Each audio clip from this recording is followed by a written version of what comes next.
सुने जाने वाली इस महायज्ञ में जो सद्गुण संस्कार आपको खींच कर लेकर आया,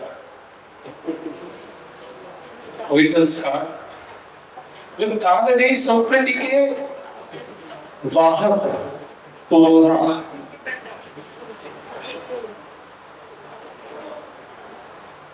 इस सद्गुणों के आश्रय और पुरातन काल से पीढ़ियों से जिनके योग रचे बसे हुए, जो रस रहा है वो रस परमात्मा, वो जो आपके सब भीतर बैठा नारायण सुनने के लिए, वो नारायण और उसकी नारायणी अवतार शक्ति श्री राधा रानी जी जो वास्तव में लाडली जो सब जगह बिसरी हुई है, पसरी हुई है, फैली हुई है और मूर्खों की सभा में बिसरी है, आस्तिकों की आध्यात्मिक वादियों की सभा में पसरी हुई वो राधा रानी जी, वो राधा रानी जी का आपके सब श्रोताओं के बीच में दर्शन करते हुए उनके चरणारविंद में प्रणाम करता हूँ। आइए चतुश्लोकी भागवत का पाठ करें।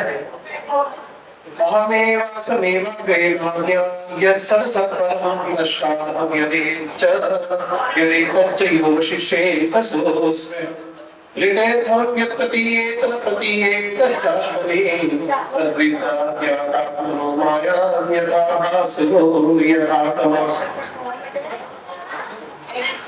यथा महति भूतानि भूतेषु चाचीश्वरो अविष्टानि तथा तेषु रतेषु एतावदेव जिज्ञासुस्तत्र जिज्ञासुरः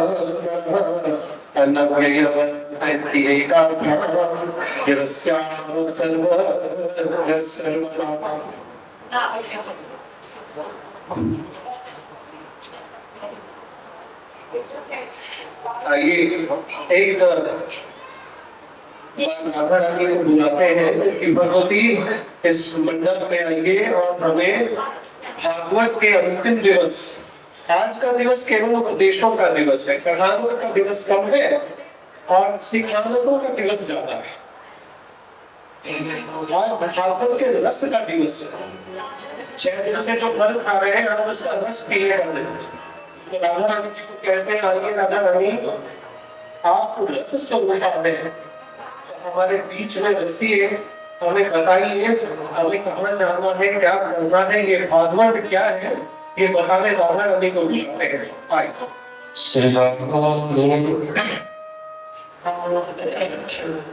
नानुयति मानुयो न साख्यं वर्णेव च न स्वाध्यायस्तपस्त्यागो निष्ठापूर्तं न दक्षिणं वदानि यज्ञशतनांसि तीर्थानि नियमायवा यथा वरुद्धे सत्संग सर्वसंगा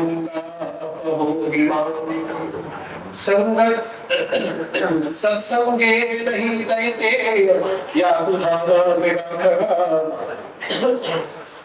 गंधर्वाप्सरोदाका सिद्धाश्चारणवीयका विद्याधरा मनुष्येषु वैश्याशूद्रस्त्रियोगजा रजस्तव प्रकृत्यस्मिन् युगे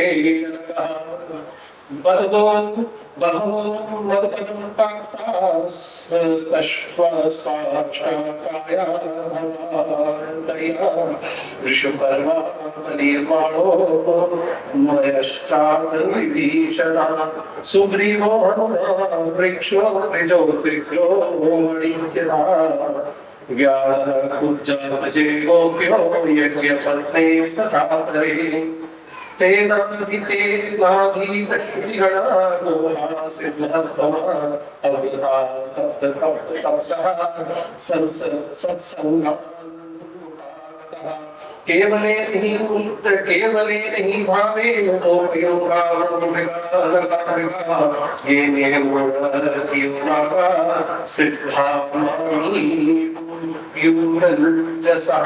न योगेन सांख्येन दानव्रत तपोव्रतः व्याख्या स्वाध्याय संन्यासे प्राज्ञान्यतमपि रामेण साधनं प्राणीतेष्वपितामय्यमुक्तः विगाढभावेन न मे वियोगः तीव्राभयो यदृशः सुखः।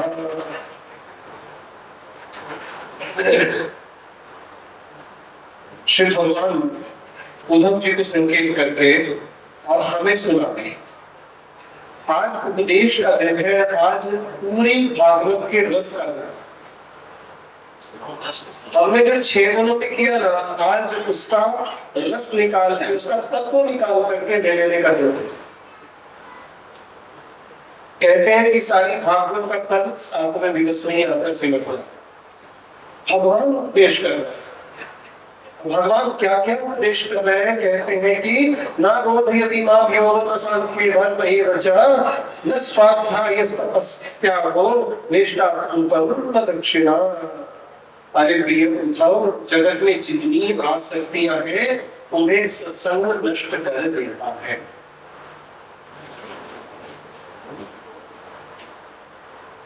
सत्संग जो है वो बड़ा, उसकी बड़ी भारी महिमा। शंकराचार्य जी कहते हैं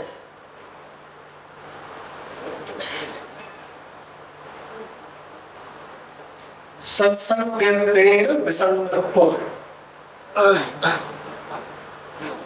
सत्संगेन विसंगत्वम्, सत्संग से विसंग उत्पन्न होगा संसार।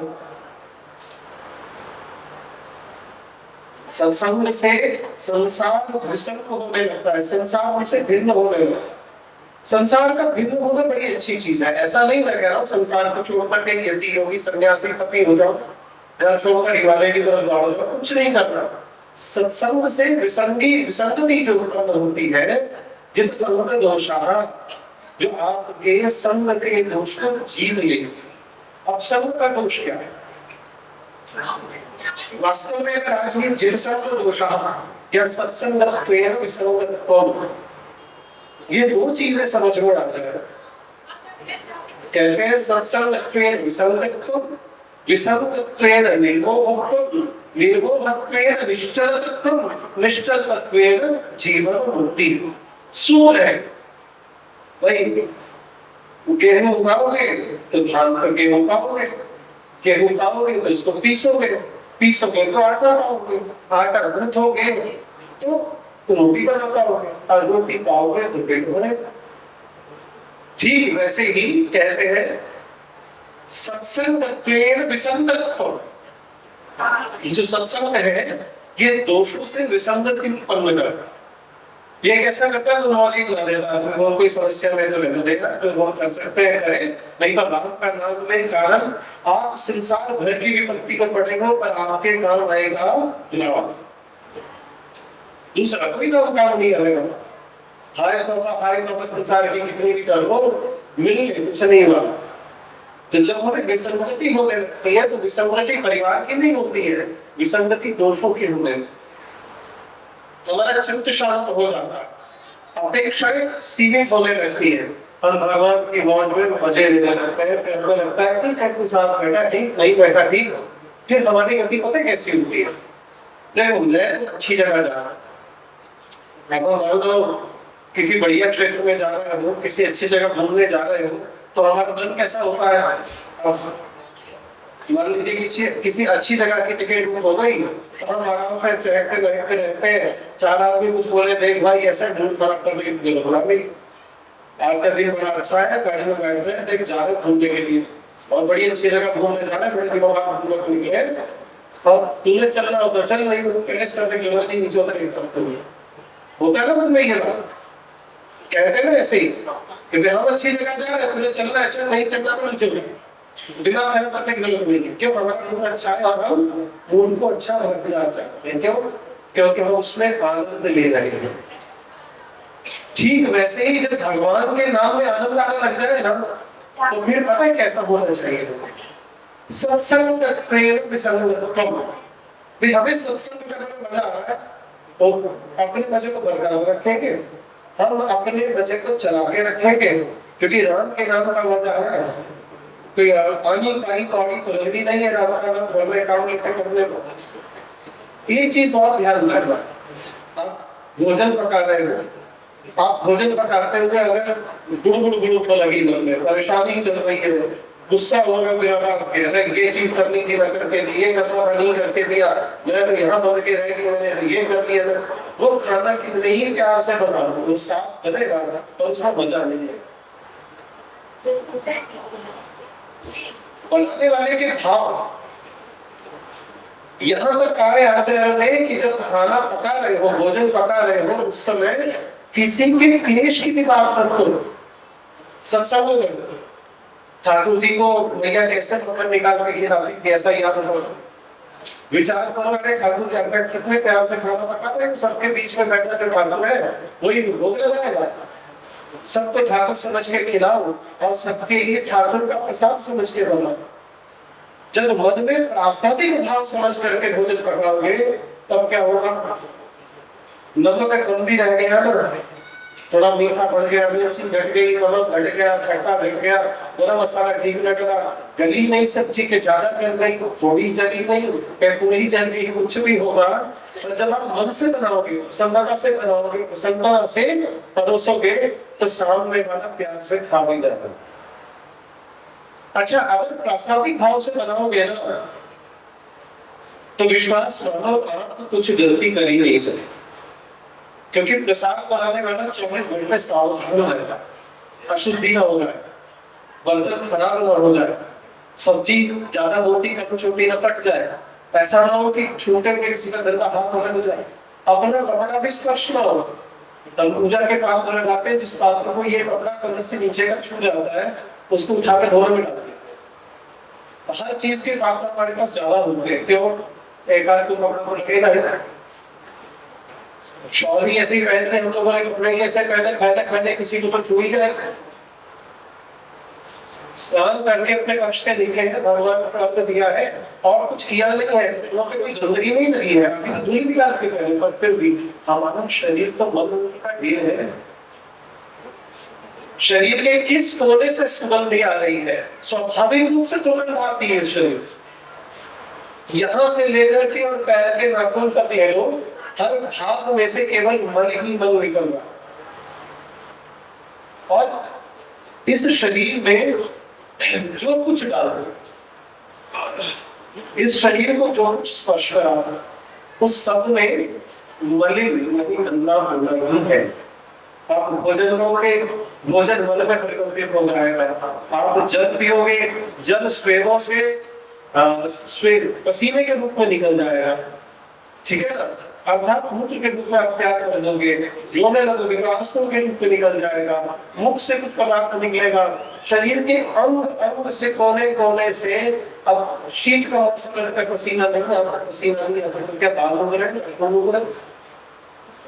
हम एक ऐसा संयंत्र है जिस पर जो ईमानदारी की बात बताऊं, नल के उत्पादन के लिए बनाया है, रोम से मल निकल रहा, इस शरीर को कहीं स्पर्श हो जाए तो कपड़ा शुद्ध कैसे रहेगा। आप गंगोत्री धाम से जो गंगोत्री ग्लेशियर भी हो रहा है, उसके आरोप में देखिए वहां कभी काई नहीं लगती, क्यों नहीं लगती, वहां किसी जीव का स्पर्श नहीं। मैंने मनुष्य की बात नहीं, प्रत्येक जीव का शरीर ऐसे, वहां किसी जीव का स्पर्श नहीं होता जल को। जहां तक जीव का स्पर्श नहीं होता वहां तक जल बहुत पवित्र है, न उसमें इकाई होती है, न चिकनाहट होती है, न फिसलन होती है, और उसका स्वाद अमृत जैसा मीठा है। और जहां मनुष्य में पशुओं ने उसको जूठा किया, तो चाहे हाथ लगाया, कपड़ा लगाया, या बर्तन धोया, कुछ भी किया, स्नान भी किया, तो हमने उसमें मल डालना शुरू कर दिया। अब वो पानी गाय भी लगाएगा, चिकनाई भी बनाएगा, जमेगा भी, सड़ेगा भी, कहीं दुर्गंध भी देगा, कुछ भी होगा पर उसमें विकार आ जाएगा। तो पंचतत्व के स्पर्श से पंचतत्व में विकार उत्पन्न करने वाला हमारा ये शरीर है, कितना प्रेम करेगा, इसको मर्यादा में रखने इसे चलाए। अब इसमें बुद्धि दे दी परमात्मा ने, मन दे दिया, अभी कोई मन किसी का शत्रु है, किसी का मित्र है, अब कोई तो मन बेचैन नहीं रहता, किसी किसी का मन ऐसा है बिल्कुल ही नहीं चाहिए, सारा दिन बढ़िया खाने को मिल जाता है, अच्छा पहनने को मिल जाता है, घर में कोई चिंता नहीं है, फिर भी गुदगुदी है लोग के अंदर, बेचैनी है लोग में। वो किसी को अच्छे शब्द ना बोले तो फिर भी क्या है, जानते कारण क्या है? कारण यह है कि उनका मन जो है वो दौड़ रहा है, उनका मन टिक नहीं रहा है। अगर मन टिक जाएगा तो मन शांत हो जाएगा, और मन शांत हो जाएगा तो उसमें क्लेश नहीं होंगे, उसमें कृष्ण होंगे। ये हमारी जो सत्संग की यात्रा है ना, ये क्लेश से कृष्ण तक की यात्रा है। आप समझो ध्यान से मेरी बात, और इस बात को आप लिख लो, इस बात को लंबे समय मनन करना। मैं आपको एक वैदिक सूत्र को सरल भाषा में दे रहा हूं। हमारी जो यात्रा है सत्संग की, ये यात्रा क्या है? क्लेश से कृष्ण तक की। हमारे क्लेश कभी खत्म होंगे, कभी आप ये सोचिए ये क्लेश खत्म हो जाएगा तो कभी खत्म ही नहीं होगा। हम आचार्य हैं, हमारे पास हमारी परंपरा की समस्या है। अब आप सोचो घर में कोई मेहमान आ जाए, आसी पड़ोसी आ जाए, कोई दूसरे गांव से मिलने आ जाए, वो आपके लिए कुछ ला या न, जाते जाते आपको से कुछ देते ही हो। ऐसा ही हमारे आचार्यों में होता, ऐसा ही सन्यासियों में होता। मानुषी परंपरा के सारे विचार और विकार हम मानते हैं, चलाते हैं, पर फर्क इतना है कि आप सांसारिक दृष्टि को रख के चलाते हो, पारमार्थिक दृष्टि को रख के चलाओ। हम ये सोचते हैं हमारे पास क्या आ जाएगा, ये चिंता रहती है क्या क्या आ जाएगा हमारे पास, पर हम और क्या क्या भगवान पाए। अगर हम केवल यही सोचे कि हमें मिले तो मिलेगा करते क्या? एक व्यक्ति है, 1000 करोड़ की संपत्ति है, खाने वाला कोई नहीं है, उसका मन बेचैन, संपत्ति इकट्ठी कर ली तो भोगने में मन नहीं लगता। अच्छा, क्यों खाने वाला कोई नहीं है? ज्यादा तो घर में रहते नहीं है, कोई अमेरिका पढ़ रहा है, कोई कनाडा पढ़ रहा है, किसी का यूके पढ़ रहा है, किसी का यूरोप चला गया, किसी को ऑस्ट्रेलिया चला गया। शेष रह गए बूढ़ा बूढ़ी पीछे बेचारे। अब वो क्या कर रहे हैं? 2 आदमी के लिए क्या तो दाल भात बना लो, तो क्या भाजी तरकारी बना लो, तो क्या पूरी कचौड़ी और पराठा बना लो। आधी दिन तो ब्रेड खा के बनाने बैठे, क्या होता है छोड़ो ब्रेड टोस्टर पे डाल देगा, तो ब्रेड से और बैठे बैठे परेशान है, तो चलो दूर आते हैं। कारण इस अवस्था में 24 घंटे संतान को मिस कर रहे हैं, संतान खोज रहे हैं, आस पास गिरे कोई होना चाहिए। अब सोचो अगर वही बल परमात्मा में लग जाए तो गायब होना चाहिए, एक सदगुरु मिल जाए, परमात्मा में समय लग जाए। अभी नवरात्रि का काला करना होने वाला है परसों से हमारी अवस्था ही है, सुबह प्रतिष्ठापन करेंगे तो चलो वो तो एक ही दिन का काम है, उसके बाद बाकी काम चलेगा। प्रतिदिन 8 घंटे की पूजा है, 1.5 घंटा तैयारी में, 1.5 घंटा सफाई में, और 5 घंटा पूजन में। अब सोचो दिन में अगर 8 घंटा पूजन में लगाता तो दिन भर कितना? 8 घंटा पूजन में गया, 6 घंटा सोने में गया, 2 घंटा खाने के लिए नहाने धोने में गया, तो 8 घंटे यही गए। अब कितने रह गए? 8 घंटे। 8 घंटे टूट टूट के मिलते आगे पीछे सोई, अगले दिन की पूजा की तैयारी ना करूं।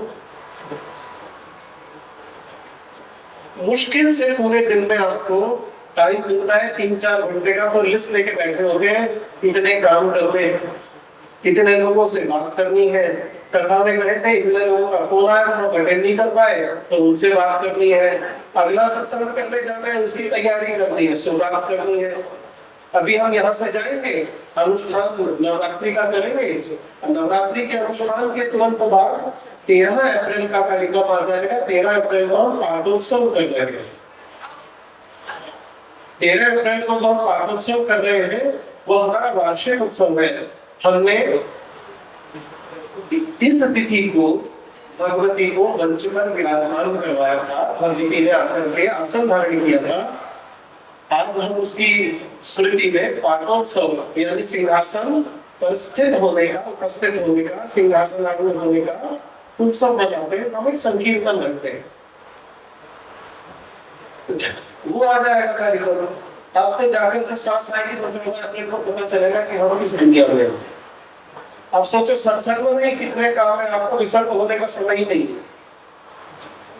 एक कार्यक्रम छूटा तो दूसरा तैयार बैठा, दूसरा छूटा तो तीसरा तैयार बैठा, जब तक कि तीसरे कार्यक्रम की बात कर रहे हैं चौथा तैयार बैठा है। अब यहाँ से जाऊंगा, कल सुबह सुबह वहाँ पहुंचेंगे, कल तैयारी करेंगे, परसों पूजन करेंगे और पूजन करके भागा गाड़ी में 5 बजे एक कार्यक्रम में जाकर 2 घंटे का सत्संग करना। जीवन ऐसे ही चल रहा और इतना आनंद में चल रहा है। किसी दिन समय हो जाए ना, एक दिन का समय ऐसा लग जाए हमें कि आज 3-4 घंटे खाली है, दिमाग खराब नहीं होता हमारा। क्यों नहीं होता? 28 लाख जब करने को पड़े हैं अभी अपनी परंपरा में, जो अपने अपने पड़े हैं, तो 28 लाख जब करने के लिए सोचो, 1 घंटे में 10 माला होती है, लेकिन बैठ जाओ माला, कई बार तो 8 ही होती है, 10 भी नहीं होती है। तो कितनी माला कर पाऊंगा? अगर 10 माला करनी तो 3 घंटे में 30 माला, 3000 लोग, 28 लाख लोग इनको जिलाधिकार में रख के लाके चलो। हमारे पास कुछ समय पर समय, समय पर समय, समय समय पर काम। तो यदि आप सत्संग में हैं तो विश्वास कीजिए आप मगन हैं, आप मस्त हैं। आज 8वां दिवस है, अपने मंदिर से दूर बैठे हैं, यहाँ बैठे हैं, आप सबके बीच में बैठे हैं, खूब हंस बोल रहे हैं, आनंद में दिन निकल रहे हैं। 8 दिन पता ही नहीं चला, पता चला 8वां दिन है आज। 21 तारीख को शाम को 5, 5:30 बजे हम नोएडा में प्रवेश कर गए थे और आज 8, 8:30 बजे नोएडा से सीताराम गए जाएंगे। ऐसे ही जीवन होना चाहिए, चरे रेती चरे रेती चरे रेती, चलता रहना, इसको रोकना नहीं है। तो बुद्धि में क्लेश मत आने। और सोचो, अगर मैं सोचूं अगर अपने मंदिर में तो मैं इतने आराम से बैठा हूँ, मेरे बैठने का सिंहासन इतना कंफर्टेबल है, मैं यहाँ ऐसे नहीं बैठ पा रहा हूँ, मुझे ये लोग ऐसे कर रहे हैं, मैं वहाँ ये लेता था, मैं अरे वो तो लेता था जाके फिर ले लो, क्या समस्या है? हम वर्तमान में जी रहे हैं। अगर हम वर्तमान को सुधार नहीं रहे हैं ना, तब हम ना भविष्य अच्छा बना सकते हैं और भूतकाल को याद करके रोते ही रहेंगे। 3 काल बनवाए हैं परमेश्वर ने अपनी कला से। भूतकाल, ये वही भूत है जिसे देख देख कर डरते हैं, वर्तमान और भविष्य। अच्छा, हमारे पास तो बहुत सारे लोग आते हैं, बाबा जी हमारे घर में भूत घुस गया, बहुत सारे लोग आते हैं। ईमानदारी की बात बताओ, आदमी से ज्यादा अच्छा होता है भूत किसी को नहीं। सही बता रहा हूँ, कभी रास्ते में किसी को डंडा लेके डंडा मारा सर पे, सामने वाला कोई मैं भूत हूँ, तो सामने वाला कहे बाबा जी आपको भूत ने डंडा मारा, फिर क्या है भूत से? लगता है किसी ने भूत ने लूट लिया हो किसी आदमी को, कोई भूत गलीबारी कर रहा हो। आतंकवादी कोई भूत है क्या? विचार करो, आदमी खतरनाक है कि भूत खतरनाक है? अच्छा, भूत भगाने आके भूत वाले आदमी के दिमाग का भूत भगाने कोई नहीं आता हमारे पास। आके कोई नहीं कहता महाराज मेरे दिमाग में भूत घुस गया, इसके लिए कहा ये भूत ठीक नहीं कर रहा, मुझे ठीक रहने नहीं दे रहा। लोग भूत के पीछे पड़ रहे। इतना अच्छा फ्रेंड है भूत तो मनुष्य का। आप यदि किसी भूत के आसपास रह रहे हो ना, ईमानदारी की बात बताओ ना, हम जिस पिंड पर रह रहे हैं, जिस प्लेनेट पर रह रहे हैं, इस धरती पर जिस इस ब्रह्मांड में जैसे घूम रहा है ना, ये सर्वभूतात्मा, भूत भावन, भूतनाथ, भूतेश्वर, सर्वभूत भावन। अरे भूत का ये होता है जो हो रहा है, भूत का मतलब जो हो चुका, जो हुआ था कभी। आज जो हम कर रहे हैं, आज हम 21 तारीख को बोल रहे थे कल कथा करनी है, 22 तारीख को जाते जाते बोला पहले दिन की कथा हो गई, वो भूतकाल हो गया। आज हम बोल रहे हैं 6 दिन की कथा हो गई, और 4 घंटे बाद बोले कि भैया कथा का अनुष्ठान हो गया। हम जो वर्तमान में रहे ना, आनंद वो कल भूतकाल होने वाला है, प्रतिपंच भूत में बदल रहे हैं। तो हम दूसरे भूत की चिंता करें, अपने भूत को सुधारेंगे तब समझ में आएगा। यदि प्रत्येक प्राणी अपने आप को संभाल ले तो उसका भूत सुधर जाए। और ये भूतों का जो है दिया, यहाँ पहले लोग हुए भी हैं और गए भी हैं। तो भूत वो है जो बीत रहा है, बीत चुका है, बीतने में जा लिया है, तो हमारे हाथ से सरक के आगे चला गया ना, वो भूत है। और उस भूत को जो देख रहा है वो वर्तमान। अब वर्तमान चौराहे पर नहीं, दोराहे पर खड़ा। और या तो वो पीछे देखेगा जो बीत गया उसके लिए पैर पटकेगा, सर पटकेगा, या फिर वो उसको देखेगा जो आगे आने वाला है। इन्हीं दोनों उलझा रहेगा, तो वो ये नहीं देखेगा वो जहां खड़ा है वहां से इस गुलदस्ते से ऊपर एक आकाश की तरफ विमान जा रहा है, ऊपर उठने का वो है परमात्मा का। सोचो यों देखोगे ऐसे न देखोगे, चाहे इधर देखो चाहे उधर देखो, 24 घंटे क्लेश में ही हो। पहले तो इस क्लेश में हो कि भैया भूतकाल में अच्छा था, जवानी अच्छी थी, तो बुढ़ापे में लोग यार जवानी में तो बड़े अच्छे रहे हम, आज बुढ़ापे में देखो क्या क्या भोगना पड़ रहा था। एक आदमी कहा कि बचपन में बड़ा अच्छा था, जवानी सारी मिल गई थी। तो क्या बचपन भी खूब मौज किया, जवानी भी खूब मौज की, अब बुढ़ापे में सब कुछ है उसके बाद खा नहीं सकता क्यों? हड्डियां जवाब दे गई, डॉक्टर ने मना कर दिया कि भैया सारी उम्र जिसको कमाने के लिए हड्डियां बनाई है, आज वो भवन खड़े हो गए, बड़े बड़ी अट्टालिकाएं खड़ी हो गई, सब कुछ खड़ा हो गया, आज घर में भोग करने के लिए चांदी के बड़े बड़े थाल पड़े और उसमें खाने को तो सूप भी है। डॉक्टर कहता है भैया तुमने इतनी मेहनत कर ली, क्या तुम्हारे शरीर का जो अंदर का सिस्टम सब बिगड़ गया, अब मलाई मटन नहीं खाओ, अब टमाटर पूरी नहीं खानी है, आपको हलवा पूरी नहीं खानी है, क्या खाना है? महाराज सूप पीजिए, लस्सी पीने का मैंने ना छाछ पी, ऐसा जीवन चाहिए। हम क्लेश में जीना चाहते हैं क्या आनंद में जीना चाहते हैं, ये हमारे हाथ में। जो बीत गया यदि उसको हम अपने ऊपर से उतारेंगे नहीं, जिसे हम कहते हैं ना हमारे ऊपर भूत चढ़ गया, अब भूत को नहीं उतारोगे तो भविष्य साथ सकता है, राष्ट्रीय वर्तमान बीत जाए, हम बीत जाएगा उस चीज को नहीं समझ रहे हैं, जो बीत गया है, बीत चुका है, उसके पीछे वर्तमान की ऐसी की तैसी कह रहे, गलत। कल जो हो चुका उसके लिए आज को मुश्किल है, और हम कल जो हो चुका उससे डरे हुए हैं, इसलिए कि वो कल फिर न हो जाए, इसलिए आज जीना नहीं चाहते। ये तो बढ़िया फॉर्मूला है, न कल जी पाए न अगले दिन जी पाना, और आज तो इसलिए नहीं जीना पाए, कल जिए थे कि नहीं, आगे जी पाएंगे कि नहीं, तो आज भी सीखा हो।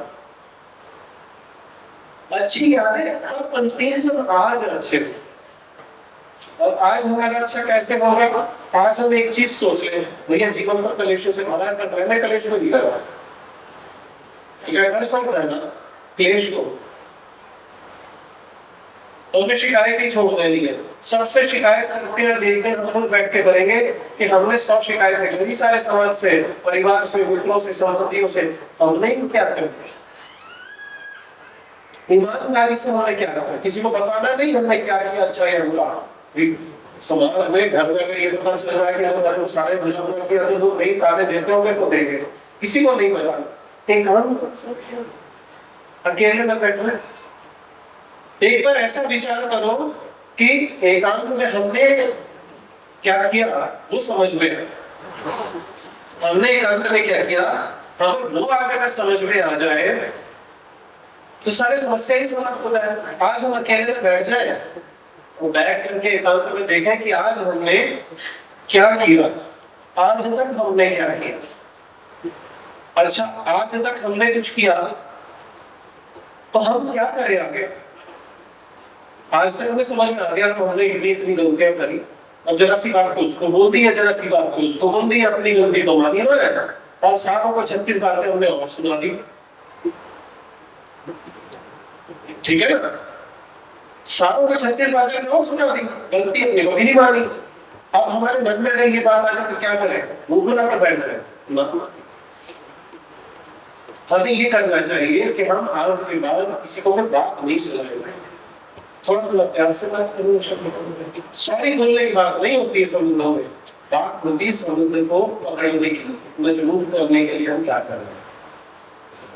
धीरे धीरे धीरे धीरे हम उस संबंध को पकड़े, उस संबंध की जड़ को मजबूत करें, और उस संबंध की जड़ को मजबूत करके हम उसमें प्यार भर दें। बस हमें अपना सुधारना है, सामने वाला क्या कर रहा है हमें कोई लेना देना, हमें उससे कोई अर्थ नहीं कि सामने वाला क्या कर रहा है, अपने बारे में तो सोचिए।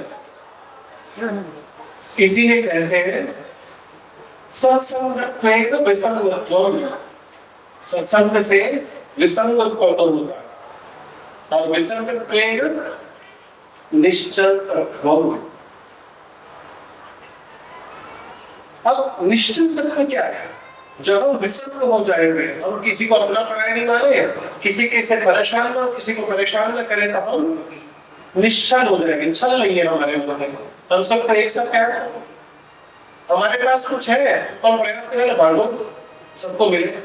और यदि हम ऐसा करने लगेंगे तो हम देवता होने लगेंगे। सत्संग हो गई, सत्संग विसंगत्व, विसंगत्व निश्चलत्व, निश्चलत्व आगे निश्चल तत्व के साथ हम बहुत शांत हो जाएंगे। और फिर क्या मिलेगा? जीवन मुक्ति। मरने के बाद मुक्ति नहीं चाहिए, जीवन में मुक्ति चाहिए। जित संग दोषा, अगर दोषी के साथ भी समझ रहे हो कि हमें संग करना है, रहना है, उसके दोष को निकाल कर बाहर फेंको।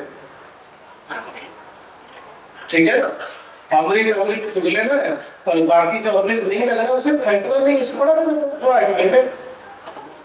हम अपने समाज में, अपने परिवार में से क्या इकट्ठा करेंगे? गालियां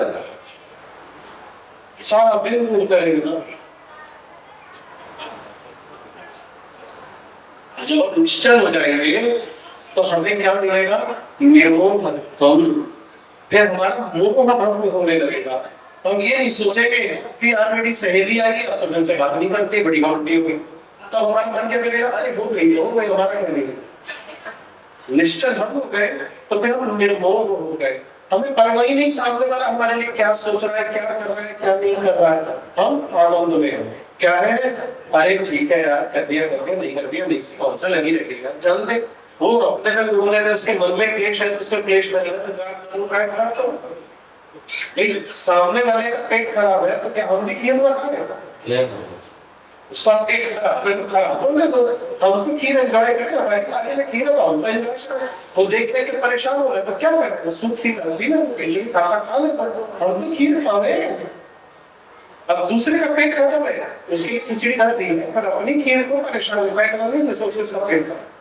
तो ये सत्संग निर्मोह हो गए। भगवान रूपी दूध की हमने श्रद्धा से खीर बनाई, हमको प्रसाद में डाला है। यही सत्संग का आनंद का संदेश है जो भगवान उद्धव जी को दे रहे हैं। कहते हैं सारे तीर्थ कर ले, सब कुछ कर ले, सब कुछ करने के बाद यदि कुछ पाएगा तो वो पाएगा सत्संग से।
भगवान की जय, राधे हरिलाल की, राधा रानी की जय, जय श्री राधेश्याम। भगवान कहते हैं उद्धव जी, एक युग की बात नहीं है ये, सभी युगों में एक ही सी बात है। सत्संग के द्वारा ही दैत्य, राक्षस, पशु, पक्षी, गंधर्व, अप्सरा, नाग, सिद्ध, चारण, गिरियक, विद्याधर की प्राप्ति करते हैं। राक्षस को आरंभ ही दैत्य राक्षस से शब्द से करते हैं। सत्संग ही दैत्य, सत्संग ही दैत्य,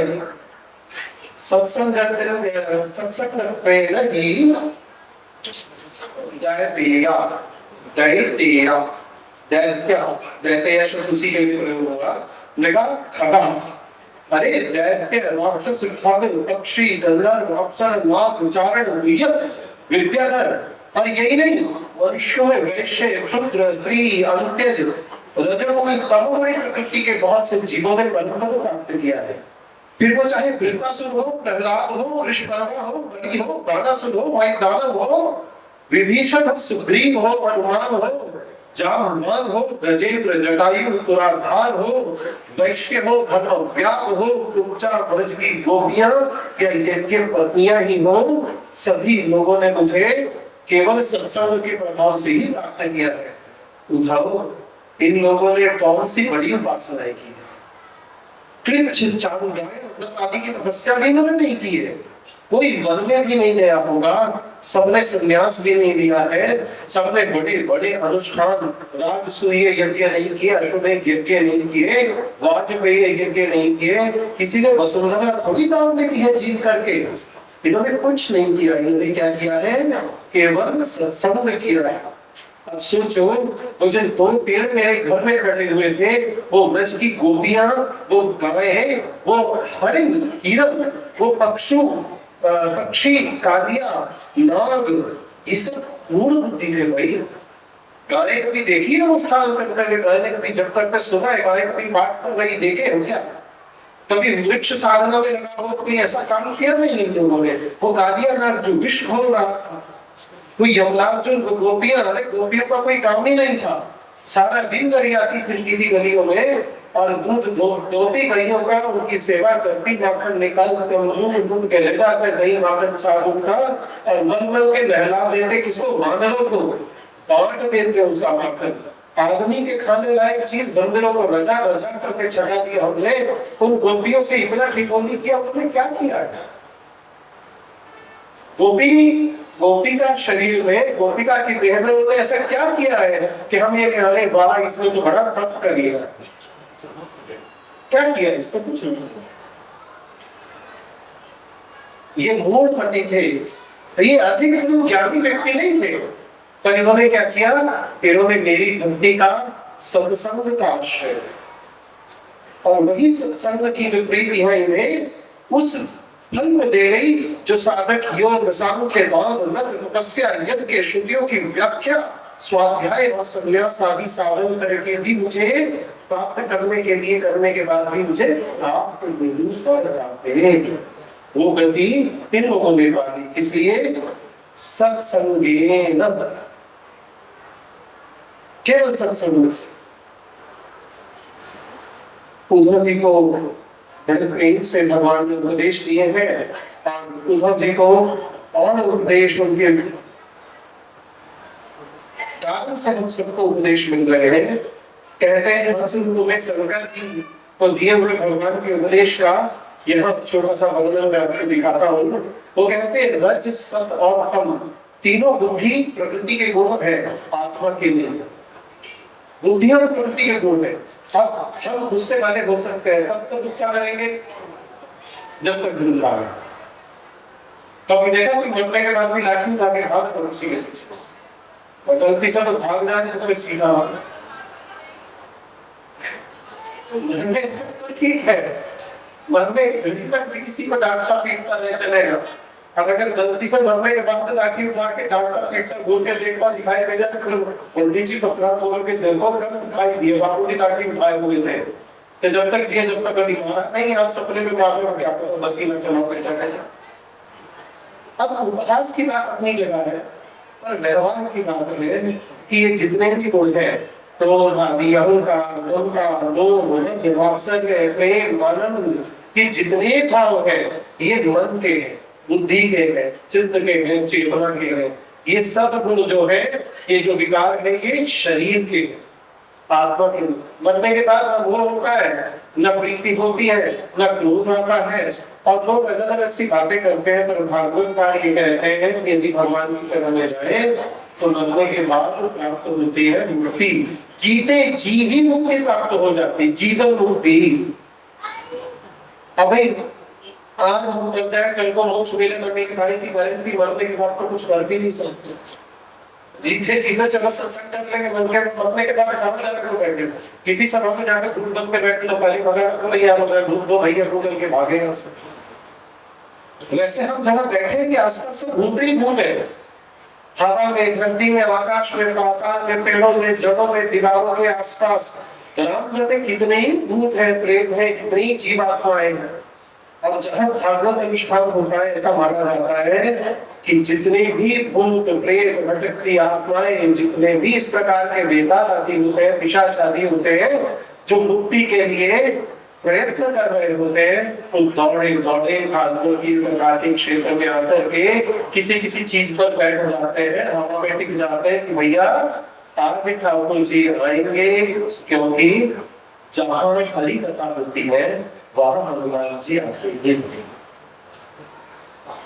और ईमानदारी की मैं आपको बात बता रहा हूँ, मेरा अपना मानना यह है कि किशोरी जी तो कथा कहती है और हनुमान जी कथा सुनते हैं। मैं इस भागवत के भीतर हनुमान जी को मान करके ही कथा सुना। मैंने कभी किसी मनुष्य को आज तक अपने मन से कथा सुनाई ही नहीं। सुनाओ क्या? बोलने की शक्ति मांगता हूँ राधा रानी से और सुनने का श्रोता बनाता हूँ हनुमान जी को। फिर भैया देखो ऐसा है कि हनुमान जी अगर बैठेंगे तो कहा मैं विघ्न आने ही नहीं देंगे। कितना ही भूत प्रेत आ जाए, कितना ही आ जाए, ढेर के ढेर आ जाए, हनुमान जी के चित्त में कौन बैठे हैं? सीताराम सरकार। और वो राघवेंद्र सरकार जहाँ बैठे हो वहां कोई आ जाए तो उसको मुक्ति स्वाभाविक ही है। तो हम लोग तो हनुमान जी को बांध के बैठा लेते, देखो महाराज भाई ये सीधी टेढ़ी कचौड़ी करनी ना आती यहीं बैठ जाओ, कथा सुनो, कथा की रक्षा करो। और राधा रानी जी के निकलते समय बोल रहा हूँ भगवती देखो आओ, क्यों कहते हैं ना कि मेरे जिद्दियों में आकर बैठ जाओ, मेरे शब्दों में आकर बैठ जाओ, क्योंकि अगर मैं कुछ बोलने लगूंगा तो बोल नहीं पाऊंगा। मुझे मैं यहाँ स्मरण करूंगा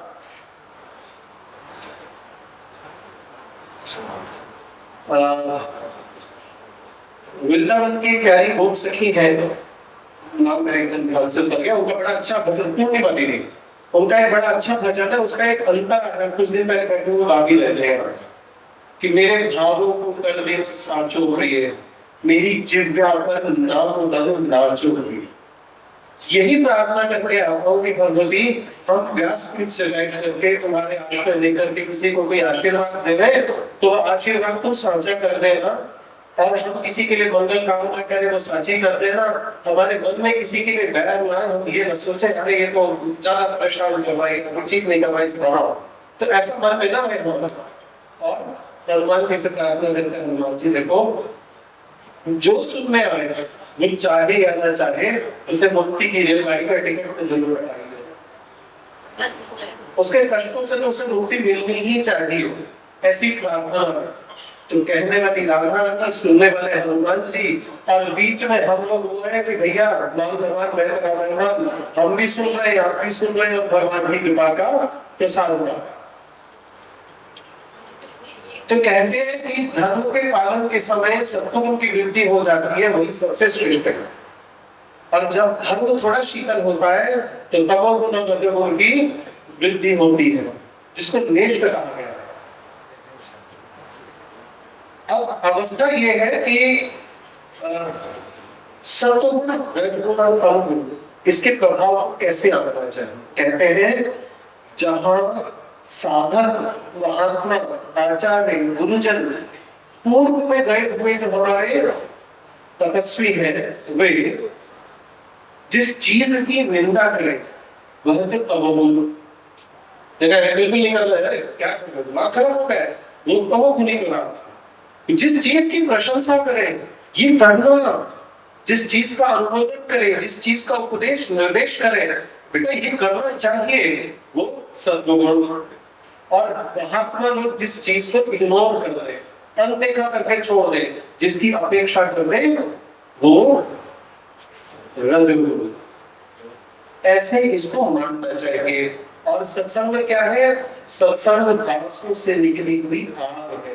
गर्मी का मौसम है, वन सूख गए हो, भीषण गर्मी पड़ रही हो, जेठ आषाढ़ की गर्मी में क्या होता है, जब हवाएं चलती हैं तो वन में सूखे हुए बांस आपस में रगड़ जाते हैं, उनके निकलने से सूखे हुए बांसों में धुआं उठकर के आग लगने लगती है, और आग यदि फैल जाए तो पूरे वन को समाप्त कर देती है। तो ठीक उसी प्रकार से ये जो सत्संग की आग है, इस सत्संग की जो अग्नि है, ये झुंड के झुंड पापों को जलाकर समाप्त करने वाली है। ऐसा कहते हैं कि देखो उद्धव, जीव अज्ञानवश अपने स्वरूप को भूल कर हृदय में सूक्ष्म स्थूल आदि शरीरों की अहम बुद्धि कर रखता है। अर्थात हम ये सोचने लगते हैं कि भैया ये शरीर हमारा है, हम दूसरे से सुंदर हैं, हम गोरे हैं, वो काला है, वो काला है, हम गोरे हैं, हम काले हैं, वो गोरा हो गया, मन में क्लेश हो गया।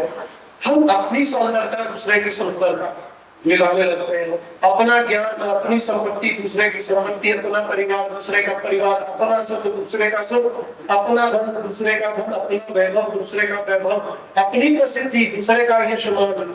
जब हम इन सबों में कंपैरिजन करते हैं, प्रतिस्पर्धात्मक सोच रखते हैं, और हम ये देखते हैं कि उस पे ज्यादा है कि उस पे ज्यादा है, हम ये विचार करने लगते हैं, तो अहंकार बुद्धि आ जाती है। हम जो चीज सोचते हैं उसमें अहंकार अधिक है, और जो चीज हमें लगता है कम है उसमें द्वेष बढ़ जाता है, बहुत कम हो गई। तो ये जो विषय है, ये सत्य प्रधान मन जो है घोर रजोगुण की ओर झुक जाता है, अगर ऐसा विचार आता है। और फिर रजोगुण में विचार करते करते हम उस व्यक्ति का दमन करने लगते हैं जिससे हमें ईर्ष्या है, या जिसको हम छोटा समझते हैं उसको उपहास करने लगते हैं, तो हम रजोगुण से भी तमोगुण में प्रवेश कर जाते हैं। तो देखो हम अपने मन को बड़ी सावधानी से, पूरी शक्ति से हर समय खींच के रखना चाहिए। ये मन ऐसा है, इसके गुण भीतर जाए तो फिर हाथ में नहीं आते। अच्छा, बड़ी लालसा होती है हमें जानने की, लोग कहते हैं सिद्धियां मिल जाए, तो कहते हैं 18 प्रकार की सिद्धि। हमने 8 सिद्धि, अष्ट सिद्धि के बारे में सुना है, भगवान 10 सिद्धियों का और एडिशन करते हैं। भगवान कहते हैं कि 18 प्रकार की मैंने सिद्धियां बनाई हैं।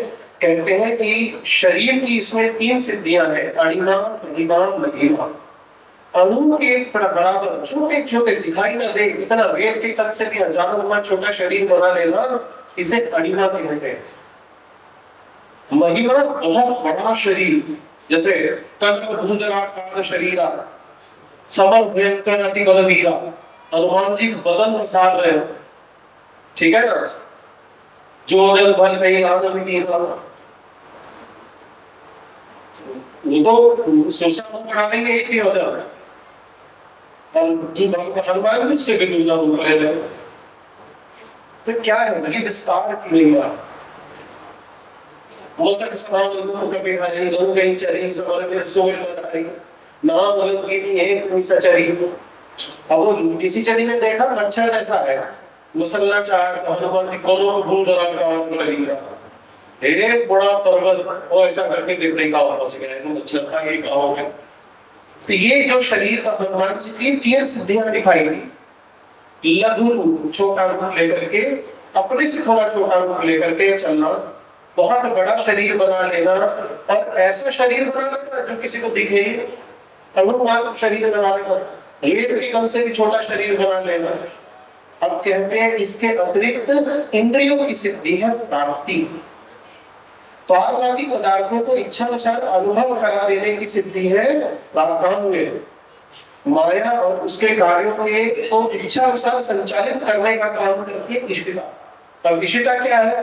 माया के कार्यों को इच्छा अनुसार चलना, माने सामने कोई बैठा है, हमने दृष्टि डाली है, वो हमारे पीछे पीछे पीछे कभी मिला नहीं, हम कहते हैं भोग के ले गया आदमी, वो ईशिता तरह की सिद्धि है। पारलौकिक चीजें आ जाए, हम कहीं पूजा करने बैठे हैं, हाथ ऐसे घुमाया, वो गले में मारा, भगवान को निकाल के डाल दी भगवान से, हाथ में कुछ नहीं है, हथेली से कुछ उठा के डाला तो चावल ऊपर चढ़ने लग गए भगवान। कोई आके बोले बाबा जी प्रसाद दे, तो बाबा जी ने हाथ में से तरबूज लेकर पकड़ा दिया, कहा पर तरबूज पकड़ाएंगे, प्राकाम में सिद्धि है। उसके बाद ईशित आसक्ति है, कहते हैं विषयों में रहकर उसमें आसक्त न होना, वैरागी बने रहना, की वशिता सिद्धि है, जो मन को विश्व में कर लेती है और सुन की कामना करे और उसकी सीमा तक पहुंच जाए। मतलब अचानक हमारे मन में आ जाए कि मुझे घर चाहिए, तो ये बड़ा महल उपलब्ध होता है, तो कहीं तीर्थ करने जाना है, तो बद्री का आश्रम में सीधा वहां बद्रीनाथ भगवान के पास पहुंच गया। तो जो हमने कामना की, वो कामना चरम सीमा तक पहुंच करके हमें मिले, बहुत बड़ी रूप में हमें मिले, उसको कहते हैं कामवास संहिता। तीन नौवीं सिद्धि आठवीं सिद्धि है। ये 8 सिद्धियां है, इसके अतिरिक्त शरीर में भूख प्यास का ना लगना, वेगों का ना होना, दूर की वस्तु देख लेना, दूर की बात सुन लेना, मन के साथ शरीर का उस स्थान पर पहुंच जाना जहां में जाने की इच्छा हो, दूसरे के शरीर में पहुंच जाना, जब शरीर हो, जब इच्छा हो अपना शरीर छोड़ देना, अप्सरा आदि की देवताओं की क्रियाओं का स्पष्ट दर्शन कर लेना, संकल्प की सिद्धि संकल्प होते ही हो जाना, सब जगह सबके द्वारा बिना कोई किसी को डराए धमकाए सब आपके आगे का पालन करने की ऐसी व्यवस्था हो जाना, ये सब जैसे सिद्धियां हैं, ये सब को उनके अधीन है। दोस्ती का कितना मतलब है, विचार बदलने की बात है। कहते हैं ब्रह्म, इसके बाद भगवान ने वर्णाश्रम धर्म की बात की है। भगवान ने बताया है कि हे उद्धव, मेरे श्वास से विश्वास से 3 वेद निकले हैं, ऋग्वेद, सामवेद और यजुर्वेद।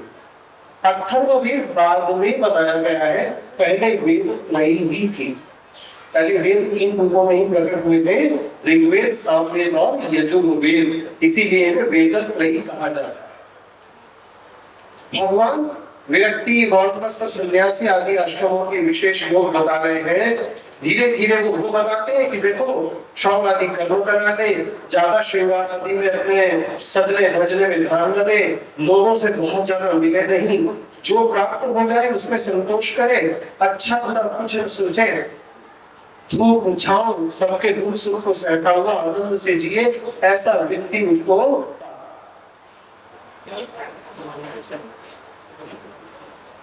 अर्थात न तो निकट से किसी को छीनना है, न ज्यादा के पीछे भागना है, सामान्य रूप से चलना।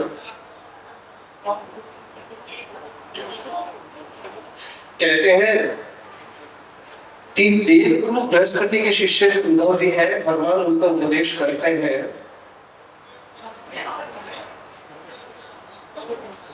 प्राचीन समय की बात है, उज्जैन में एक ब्राह्मण रहते हैं। अब खेती व्यापार आदि से बड़ी पैसे का स्वामी बन गया था, तो बड़ा नंबर का कंजूस और लोभी था, ना तो खर्चता था, जोड़े ही जा रहा था, ना तो परिवार को खाना देना रखा है और ना ही दान दे रहे, और पैसा इकट्ठा होता जा रहा है, नौकर चाकर समय भर में, पर कंजूस बन गए, नौकर की तनख्वाह न दे, घर बार का खर्चा न दे, कोई आ जाए उसको न दे, कोई दान दक्षिणा न दे, कुछ लेना नहीं देना नहीं, सारी संपत्ति घर के बैठा है, पर उसके लिए कुछ नहीं है। भगवान कहते हैं ऐसा व्यक्ति ऐसे जी रहा था जैसे यक्ष जीते हैं। यक्ष वित्तस्य, ठीक है ना, जस्यैव यक्ष वित्तस्य, जो यक्ष होते हैं वो वित्त के ऊपर, वो आपका रूप यौवन सद्गुण संस्कार संपत्ति वीर सब कुछ के ऊपर पहरा लगा के बैठ जाते हैं। हमारा जब मन करेगा हम प्रयोग करेंगे तो अपनी इच्छा से कुछ भी नहीं कर सकते। कठपुतली की तरह आप कहीं बाहर जाओ तो यक्ष जाने नहीं देगा, आप अपने मन से सचना चाहो तो नहीं, मुझे तो लाल ही पसंद है, सारा दिन 24 घंटे बाहर पास से 30 दिन लाल तो नहीं पहन सकते। लाल भी तभी अच्छा लगेगा जब नीला पीला के आगे पीछे कुछ पहले आएगा।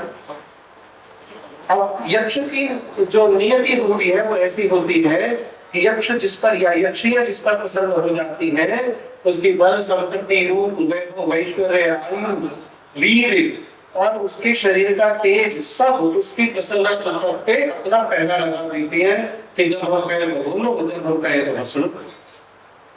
कहते हैं इस प्रकार से बैठा हुआ है, ना घर में कोई उत्सव करता है, ना ये दान दक्षिणा करता है, ना किसी को देता है, ना कुछ करता है। कहते हैं कि बहुत तिरस्कार लोगों का किया था, यहाँ तक के इतना तिरस्कार कर दिया कि पंच महायज्ञ के जो भागी देवता है उस पर बिगड़ गए और उन्होंने उसे अभिशाप दे दिया। उसके श्राप से उसका पूरा धन उसकी आंखों के सामने ही सीधा हुआ। क्या कुछ चोर लूट के ले गए, कुछ डाकू लूट के ले गए, कुछ राजाओं ने कर संपत्ति की स्कूटनी कर दी, उस पर केस लगा करके पेनल्टी में ले लिया, उस पर दंडाधिकारी का विधान कर दिया। कुछ को रिश्तेदारों ने ले लिया, कुछ इधर उधर डेयरी अकाउंट से नष्ट हो गया, कुछ जल गया। कुल मिलाकर के वो व्यक्ति कंगाल हो गया। अब ब्राह्मण मन ही मन कह रहा है कि हाय हाय बड़े खेल की बात है, मैंने अपने इतने दिनों अपने आप को ही नहीं परेशान किया। इतना एक एक करके वो पुरानी कहावत है हमारे क्षेत्र में, कहते हैं बंदा जोड़े डरी मली और रौबा ढावे पही मली।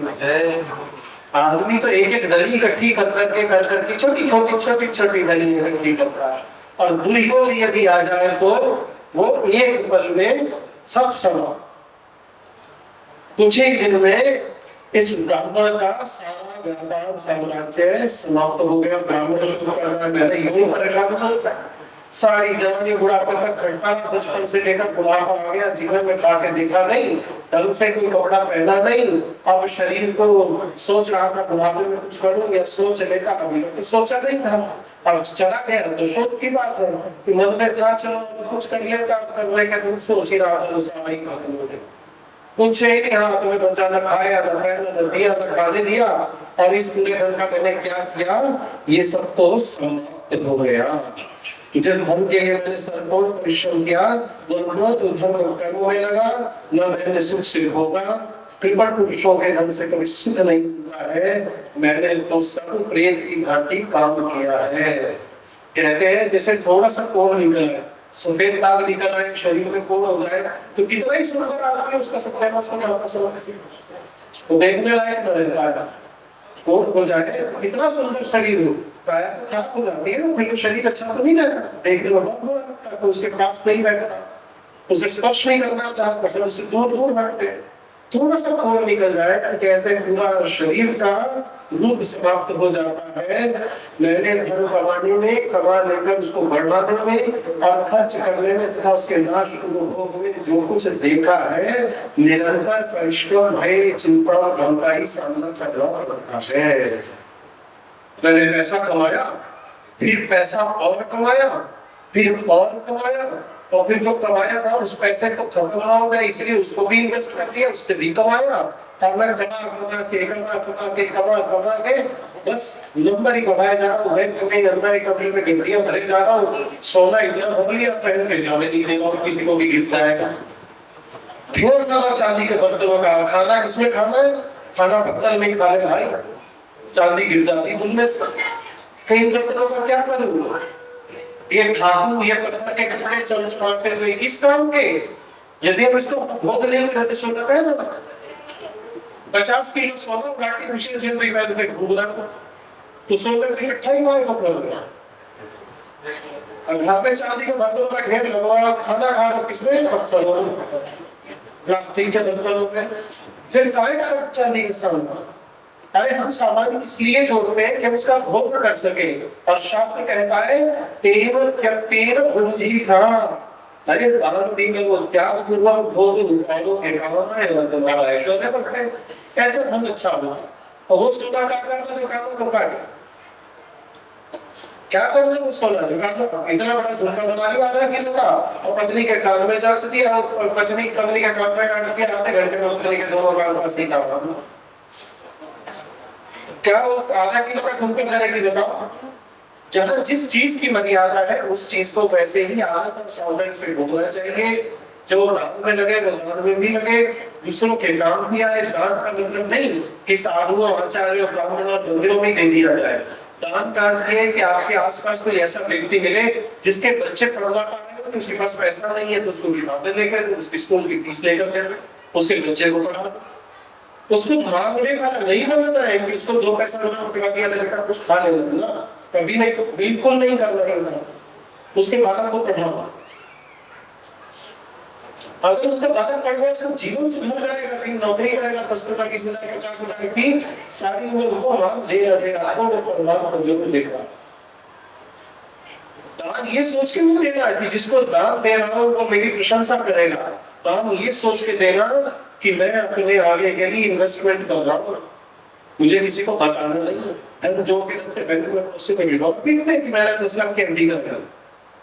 कभी सोचा किसी को देखा है घर में कोई 100 ग्राम सोना लेकर पूरे शहर में 1.5 लाख रुपए लेकर खाली में चलता है कि ये 100 ग्राम सोना लाया हुआ है, सहेज के अंदर लॉकर में उठा के रखते हैं, चलो किसी को पता भी ना चले। और लॉकर भी एक अलमारी में होगा, अलमारी भी किसी दूसरे कमरे में होगी, कमरा भी ऐसे बना के पहुंच नहीं सके। जरा सी कीमती चीज संभाल के रखते हैं, रखनी चाहिए। जैसे हम ढिंढोरा अपनी इन्वेस्टमेंट का नहीं पीटते, हमने बहुत सी कोई संपत्ति खरीदी उसका ढिंढोरा नहीं पीटते, ठीक इसी प्रकार से सत्संगों का भी ढिंढोरा नहीं पीटना चाहिए। अपने पास यदि धन है, सामने वाला कोई व्यक्ति आ जाए, सर पे छत नहीं है तो ढेर थोड़ा पैसा उसके लगा दो। आपके पड़ोसी के पास कोई ब्राह्मण है, कोई व्यक्ति है, वो गाय पाल सकता है, पर गाय नहीं है, आपको लगता है गाय इसके घर में हो जाए तो आनंद से चले, गाय काम कर दो। आपको लगे भैया समाज में एक कुएं, गांव, तालाब, बावड़ी कुछ बनाना है, कोई पोखर बनाना है, किसी जगह में छोटा सा rain harvesting, rain water harvesting का प्रोजेक्ट लगाना है, मतलब जोहड़ बनाना है, तो वो बनाओ, पैसा लगाओ उसके ऊपर। कुएं, तालाब, तालाब, बावड़ी, ये खुदवाने का बड़ा पुण्य का लगेगा। पक्षियों को जल मिलता है, सूर्य इसका शोषण करते हैं, वर्षा में बादल बनते हैं, धरती के अंदर जल बसता है। अपने पर्यावरण को बचाने के लिए जितना हो सके प्रयास करो, प्राकृतिक रूप से जियो। कोई भी ऐसा काम न करो कि इस धरती पर ऐसा कचरा पैदा हो जाए जो कल के दिन हमारी संतानों के लिए जहर बन के पैदा हो।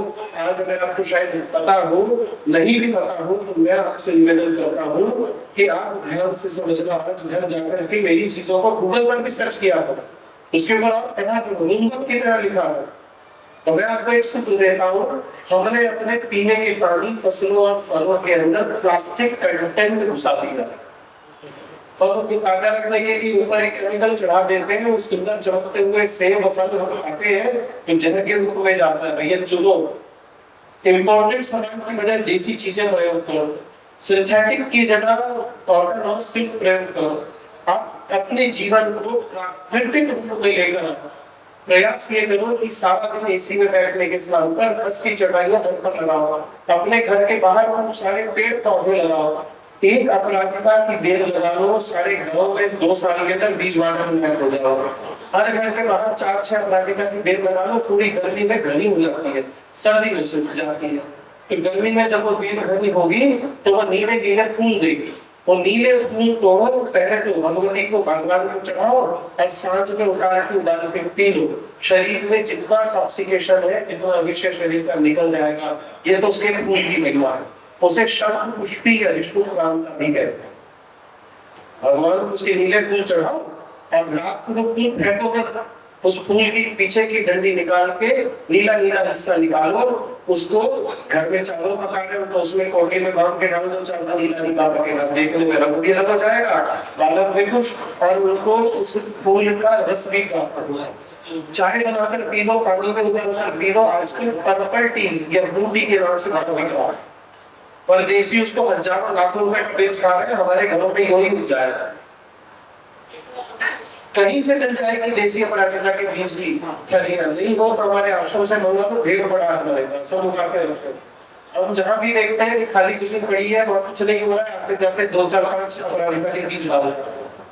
थोड़ा बहुत पानी बरसात से इधर उधर से मिलता है, जमीन की नदी पकड़ता है तो 20% बीज हमारे बेल पहुंच जाते हैं, जहां रहते हैं आसपास खूब अपराध। पूरी गर्मी अगर आपके घर के बाहर अपराजिता चढ़ी रहेगी, उस बेल से आपका घर अपने आप ही ठंडा रहेगा, धूप का ताप ही नहीं लगेगा।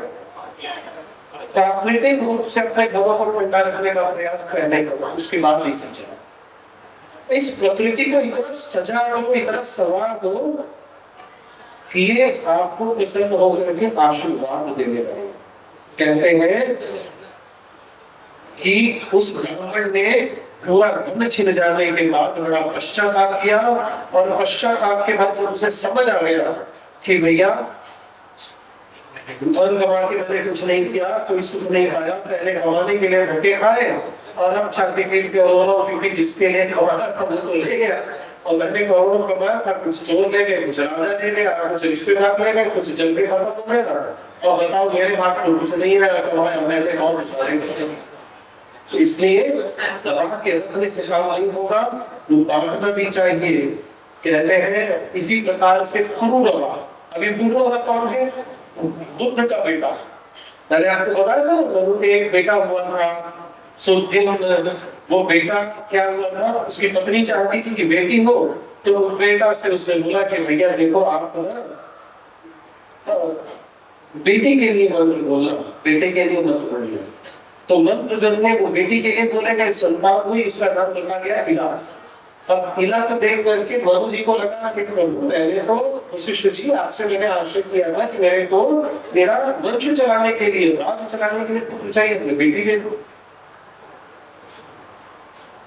वशिष्ठ जी शुद्ध महात्मा है, सिद्ध महात्मा है, उन्होंने भगवान की साधना की, इला को कालांतर में सुद्युम्न के रूप में लड़का बना दिया। भगवान शिव पार्वती जिस वन में, पार्वती वन में जहाँ विलास करते हैं वह क्षेत्र में, सुद्युम्न अपनी साथियों के साथ, मित्रों के साथ घोड़े पर चढ़ के आखेट खेलने जाता है, शिकार करने जाता है, और वहां जल में प्रवेश करते ही वापिस इला बन जाता है। क्योंकि भगवान एक बार पार्वती के साथ और विधान कर रहे थे, अचानक ऋषि आ गए, बिना बताए भगवान पहुंच गए।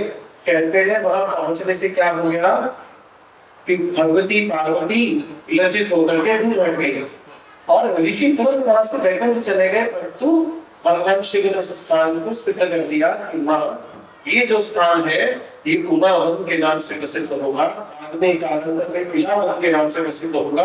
यहाँ जो भी आएगा वो स्त्री परिणत हो जाएगा, वो स्त्री रूप में स्त्रीण हो जाएगा। तो सुद्युम्न के घोड़े घोड़ियां बन गए, दोस्त सहेलियां बन गए, और सुद्युम्न इला बन गए। इला में भटकते भटकते चंद्रमा के पुत्र बुद्ध की कुटिया वहां उन्होंने देखी, और बुद्ध को जाकर के पसंद कर उनसे विवाह किया। इला स्वरूप में बुद्ध से उनको एक पुत्र हुआ जिसका नाम रखा गया पुरुरवा। पुरुरवा का कालांतर में उर्वशी नाम की अप्सरा से विवाह किया उसने। तो उर्वशी ने ये कहा कि देखो पुरुरवा, मैं तुमसे विलास करूंगी, सब सुख दूंगी, किंतु ये जो दो मेढे मेरे हैं, ये दो मेढे मेरे पास रहेंगे। मैं तुम्हें शैया से इतर कहीं भी बिना वस्त्रों के न देखो, इसका ध्यान रखना, और जो मेरे लिए मेढे हैं ये मुझसे अलग नहीं होनी चाहिए, तुम्हारी ड्यूटी।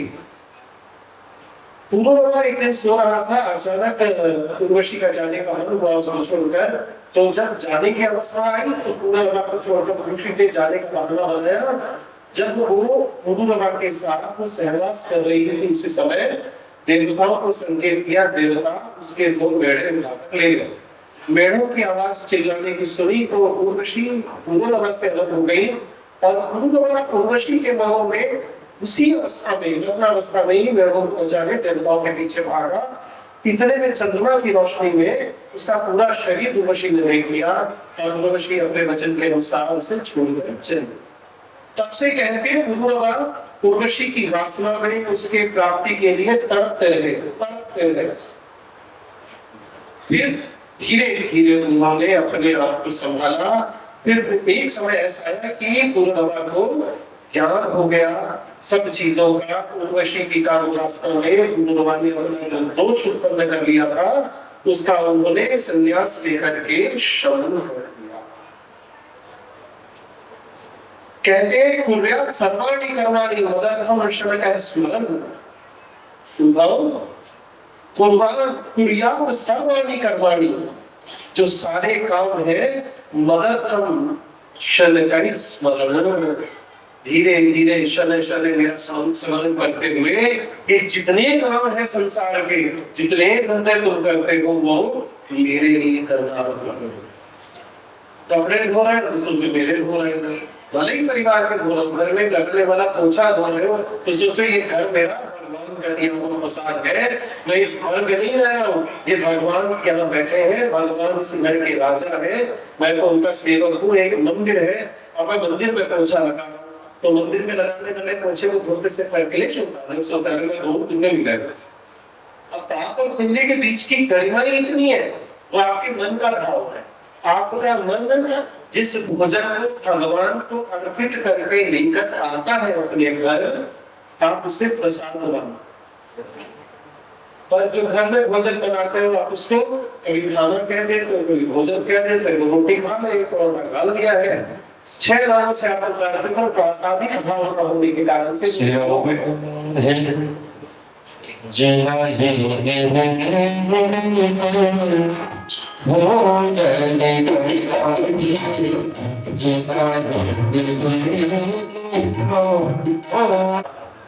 यदि आप भोजन कर रहे हो तब भी भोग विलास नहीं रहे, क्योंकि ये दोनों चीजें अपने निमित्त की जा रही। तो क्या बोलते हैं, मैंने आपको पहले भी निवेदन किया था, क्या ब्रह्म तो अर्पण है, ब्रह्म ही भोजन है, ब्रह्म ही अग्नि है और ब्रह्म ही पाचन क्रिया है। और ब्रह्म है वगैरह गंतव्य, ये सब चाकान है, ब्रह्म को करना कोई ब्रह्म को ब्रह्म कर्म समाधिना ईश्वर का काम साधने के लिए माने कुर्यात् सर्वाणि कर्माणि मदर्थं के स्मरण, कि जितने काम तू करता है ना कुछ मत कर, सब काम क्या करे, वो सब प्रासादिक वृत्ति से काम करो।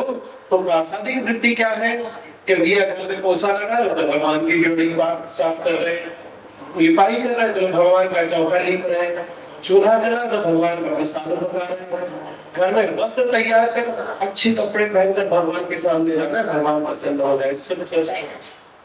24 घंटे भगवान का स्मरण, प्रतिदिन हनुमान चालीसा, राम राम कृष्ण कृष्ण, कहीं कोई एक स्तुति पकड़ लो अपने घर में उद्बोधन का, राम राम जी आते जाते राम राम जी। अब राम राम तो मैंने पहले भी बताया था, कितना ही प्यारा सूत्र है, जीने से मरने तक कोई ऐसी चीज बताओ जिसमें राम राम हो। हर चीज में राम है, हर भाव राम के साथ प्रकट किया जा सकता, हर भाव कृष्ण के साथ प्रकट किया जा सकता। अरे अगर अपनी पत्नी है तो भगवान रूप का प्रसाद मान करके अपनी पत्नी का आदर करते हैं, उसे भले ही विलास करो उसके साथ, किंतु उसको यही भाव करके कि मेरा पहले पुत्र उत्पन्न करना है और कन्या उत्पन्न करनी है, जो ये संतान है ये संतान समाज के कल्याण के लिए और अच्छी संतान हो। कोई माँ बाप चाहते हैं उसकी संतान शराबी नहीं है, अय्याश हो जाए, कोई संतान चाहते हैं कि माँ बाप चाहते कि संतान बिगड़ के चली जाए, कहीं भाग जाए, हर माँ बाप चाहते मेरी संतान बहुत अच्छी हो, वो कृष्ण सब चाहते हैं, राम सब चाहते हैं, वो क्यों नहीं है। राम और कृष्ण आपके घर में भी आ सकते हैं, कोई बड़ी बात नहीं है। ऐसा देवकी ने तप किया तो प्रसाद उठाया तो उसके घर में भगवान आए। हम प्रयास ही नहीं कर रहे, हम सिर्फ जल रहे, सोच रहे हैं, अरे उसके घर में बोल रहे कि तो सुंदर बाला और काले तो कृष्ण नहीं थे, यशोदा ये सोचते तो कारो का उसको प्रेरणा में लगा कर बोला तो उनके चक्कर में पर नहीं। हमारे यहाँ का वर्ण ही श्याम सुंदर है, हमारा वर्ण ही श्याम सुंदर है, राम भी श्याम है, कृष्ण भी श्याम है, हमारा तो श्याम वर्ण ही प्यारा है। तो हम दूसरे से कंपैरिजन करके अपनी चीजों को ना करें। हम तो कह लेते हैं कोई गाना आ गया छोटा सा लड्डू गोपाल आ गया, उसको राम और कृष्ण के भाव से ही लोरियां सुनाओ, उसको गर्व से ही राम राम करना सिखाओ। बड़ा प्रभाव है आचरण अपने गर्भ में बैठे शिशु के ऊपर हाथ रख के यदि हनुमान चालीसा से सुनाना करो शुरू या राम स्तुति रामचंद्र के बाद भजन सुनाना शुरू करो तो आप विश्वास मानना मेरी बात का, ये मैंने प्रयोग करके देखे हैं, स्वयं सिद्ध प्रयोग देखे हैं। तो आपका बालक धार्मिक होगा ही, विरक्तियों से विरक्ति होगी ही, विरतियों से विरति। अब विरति क्या, जो दोष है संसार के, उनसे उसकी विरति होगी ही, वो गलत काम की तरफ आकृष्ट होगा ही नहीं। क्यों? उसके चारों तरफ परीक्षित की तरह भगवान के नाम का चक्र घूमता रहेगा। आप अपने घर के वातावरण में झगड़े, अच्छा एक चीज और करो, घर में गाली देना बंद, गाली देने का मतलब जोर जोर से राम राम राम, तो ठीक है, ठीक से ठीक है, गाली दे। ऐसा उदाहरण करके देखो एक बार, एक हफ्ते आपके घर का काम नहीं सीख रहा, जो सबसे ज्यादा चिढ़ने वाला व्यक्ति होगा, वो अगर सुबह से लेकर शाम तक गुस्से में चिल्लाते हुए राम राम भी बोलेगा, तो पड़ोसी क्या बोलेंगे, अल्लाह देख कितना धार्मिक आदमी है, भैया वजह नहीं करता है क्या नहीं? अच्छा सही सही बोला। एक आदमी सारा दिन घर में बैठा, तालाब में बैठा, गालियां ही निकालता है, अरे तूने ये नहीं किया, गाँव के छोड़े तूने ये नहीं किया, शहरों के छोड़े तूने ये नहीं किया, और सोचता है कुछ नहीं कह रहा, तो किसी को गाली नहीं देनी, सिर्फ जोर जोर से राम राम चिल्ला रहा है। और जब तक तो वो गाली दे रहा है, सारा पड़ोस गाली दे उसे, कि दिमाग खराब हो गया, तो घर करने जाना चलते हैं, करेंगे नहीं करेंगे, बताओ सही सही बताओ। जो आदमी सबको तंग करता हो, उसके लिए सबके विचार कैसे हो जाता है, हमारे लिए जान छोड़ रहा, फिर तो छोड़ घर का, इससे रहने से घर को भी दुखी कर रखा, बाहर को भी दुखी कर रखा, जीने दो। अच्छा वही को गुस्सा चेंज करवाओ, उसका गुस्सा खत्म करवाओ, करा ही नहीं सकते आप, उसके मुंह में राम राम की लाठी फूंक दो कि बाबा पहले गाली दे, गाली ना दो, जब गाली देनी हो तो राम राम जोर जोर से चिल्लाओ। अब जोर जोर से चीख के चौराहे पे खड़े होकर राम राम बोलेगा, तो वही 80 पड़ोसी जो बोल रहे हैं बंजर जान छूटे इसकी, वो भी यही बोलेंगे यार खिला थोड़ी सी और चिल्ला रहा, गुस्सा चल क्या करें, रावणी की बात काम पड़ रहा है, हम चांद राव नहीं पड़ रहा, कोई बात नहीं की करो, मेरा कैसा भाव बदल जाते हैं हमारे विचार ही बदल गए। सिर्फ गाली देने के स्थान पर क्रोध करने में भी भगवान आ गए। परिवर्तन है मन का, चीजों का परिवर्तन है। दूसरा व्यक्ति हमारा दर्पण है, शीशा देखते हैं ना, और शीशे में अगर मुंह पे काली पोते खड़े हो गए, शीशे को साफ करने से थोड़े मुंह साफ होगा, मुंह पे तो काली होती है, और शीशे पर देख रहे हैं, शीशे को हरा करने से मुंह साफ थोड़ा ही होगा। और अगर मुंह हम धो भागे आ रहे हैं, साफ सुथरा है, माथे पर चंदन लगा के देख रहे हैं, तो चंदन ही लगा के नहीं, तो केसर चंदन ही दिखाई देगा। यही अंतर है, ये पूरा समाज हमारा दर्पण है। पता है आपको, हम जो दे रहे हैं ना, इसको ये पलट के हमें दे। अब लाठी उठा के खड़े हैं, तो दर्पण में जो दिख रहा है वो भी लाठी उठा के खड़ा है, और हाथ जोड़ के खड़े हैं, तो दर्पण वाला भी हाथ जोड़ के खड़ा है।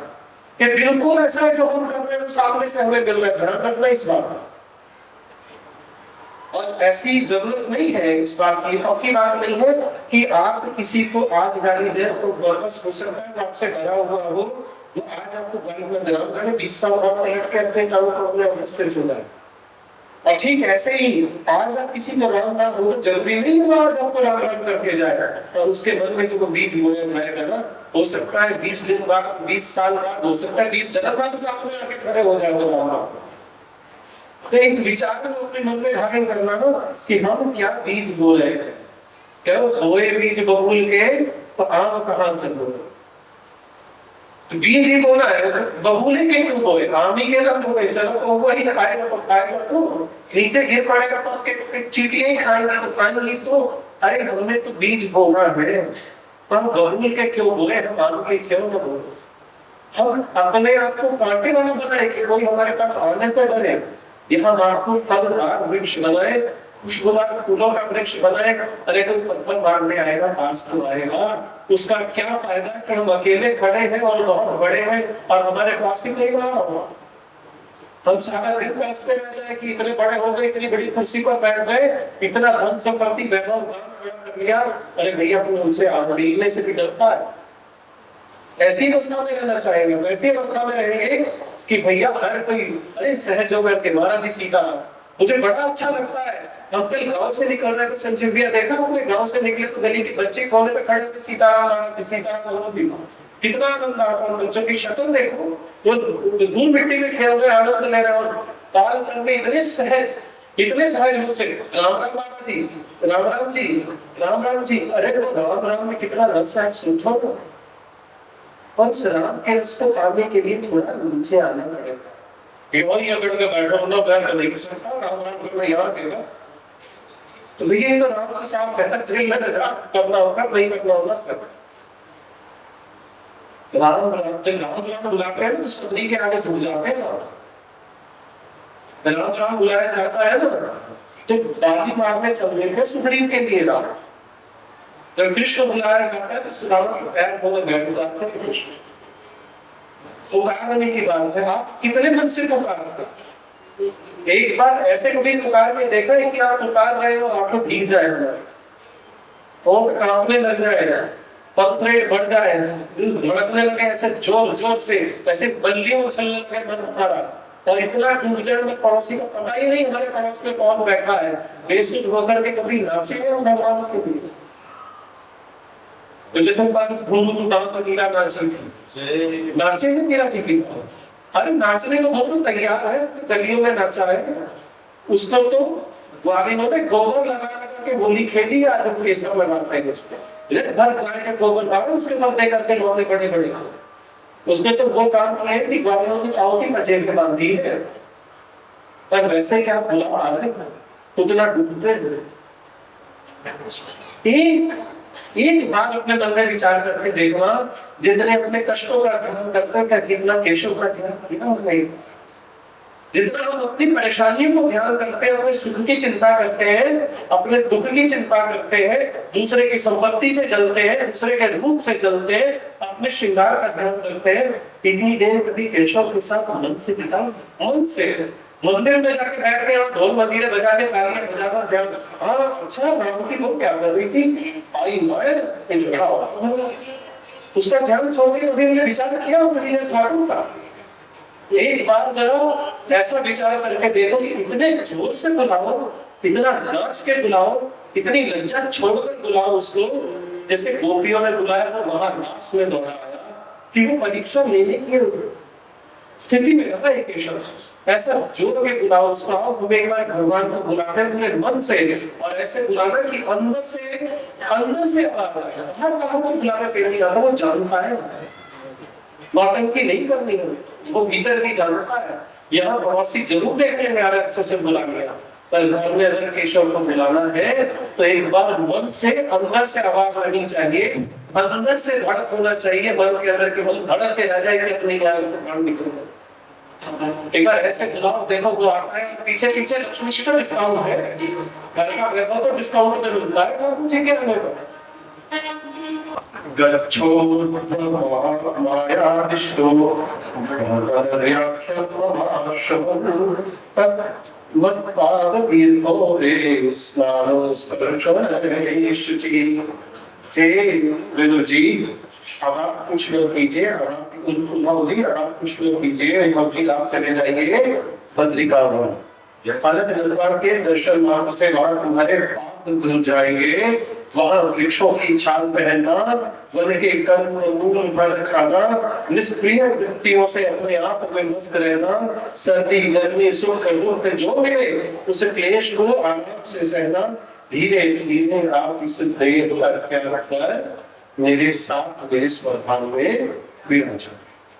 कहते हैं ततो महाभागवतवे निर्गले वदन्, द्वार वंद्या वंदे करो भगवान भूत भावः। परीक्षित जी कहते हैं महाराज जब उद्धव जी चले गए तब क्या कहा? महाभागवत उद्धव जी ने बद्रिका वन धारण कर लिया, उसके बाद क्या हुआ? सुखदेव जी कहते हैं भगवान कृष्ण ने देखा कि आकाश पृथ्वी अंतरिक्ष में बड़े बड़े अप्सर हो रहे हैं, तो श्रेष्ठ आज्ञा दी, देखो द्वारिका में बड़े ग्रहों, ये साक्षात यमराज की ध्वजा ही जैसे हमारे सामने अरिष्ट के रूप में फहराने लगी है।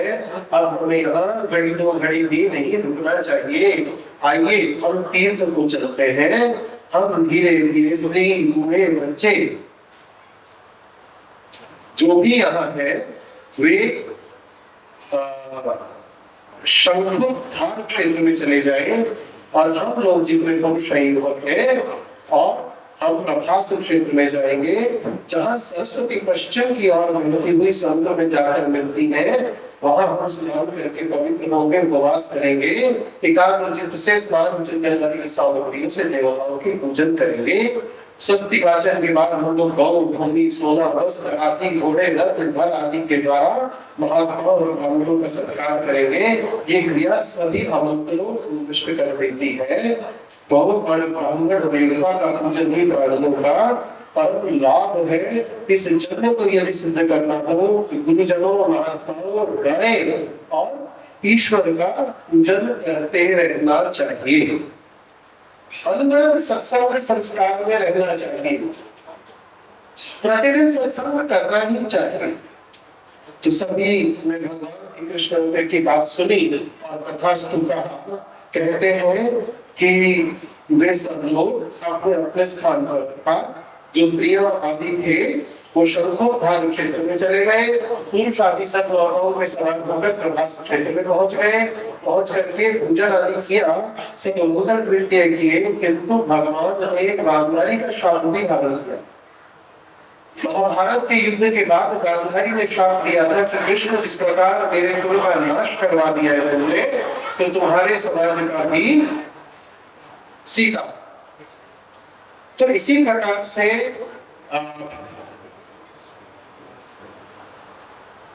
सामवादी बालकों के उपहास करने पर ऋषियों का श्राप था उन्हें कि जो मूसल अपने पेट के आगे लगाकर गर्भिणी स्त्री का रूप धारण किया था, उसी मूसल को कहते हैं कि श्राप दे दिया था ऋषियों ने कि इसी मूसल से तुम्हारे कुल का नाश हो जाएगा। अब वो मूसल अक्रूर जी आदि ने श्राप का पता चलने पर पिसवा दिया। लोहे का मूसल था, उसको चूर्ण चूर्ण करा करके समुद्र में फेंकवा दिया। जो प्रभास क्षेत्र में पहुंच गया बह करके, वहां मौरैया नाम की घास, मौरैया नाम की घास के रूप में परिणत हो गया। और वो एक घास उग गई, वो घास वज्र के समान वो उग गई, लोहे जैसी मजबूत बन गई। कहते हैं क्षमा कीजिए, वे एरका नाम की घास बन गई, एरका नाम की घास बनी। और उस श्राप आदि के देव योग से जो सब यदुवंशी थे मैरेय नाम की मदिरा पीने लग गए। अब मैरेय नाम की ये जो मदिरा है, ये वैसे तो बड़ी मीठी है, शरबत जैसी है, पर यदि थोड़ी सी चढ़ जाए तो इंसान का सब विवेक नष्ट कर देती है। अब मदिरा पता नहीं कैसी होती और नहीं होती हो, भयंकर जरूर आती है, पता है पीने वाले के मुख से होती होगी कोई मदिरा मीठी। जो भी मदिरा है वो मीठी खट्टी कड़वी वाली जैसी भी है, उसका जो नशा है ये नाश करने वाला ही है। मदिरा किसी अवस्था में कितनी भी मात्रा में स्वीकार्य नहीं है, और ये आपके सत्य गुण को नाश कर आपको धीरे धीरे तमो गुण की तरफ ले जाती है।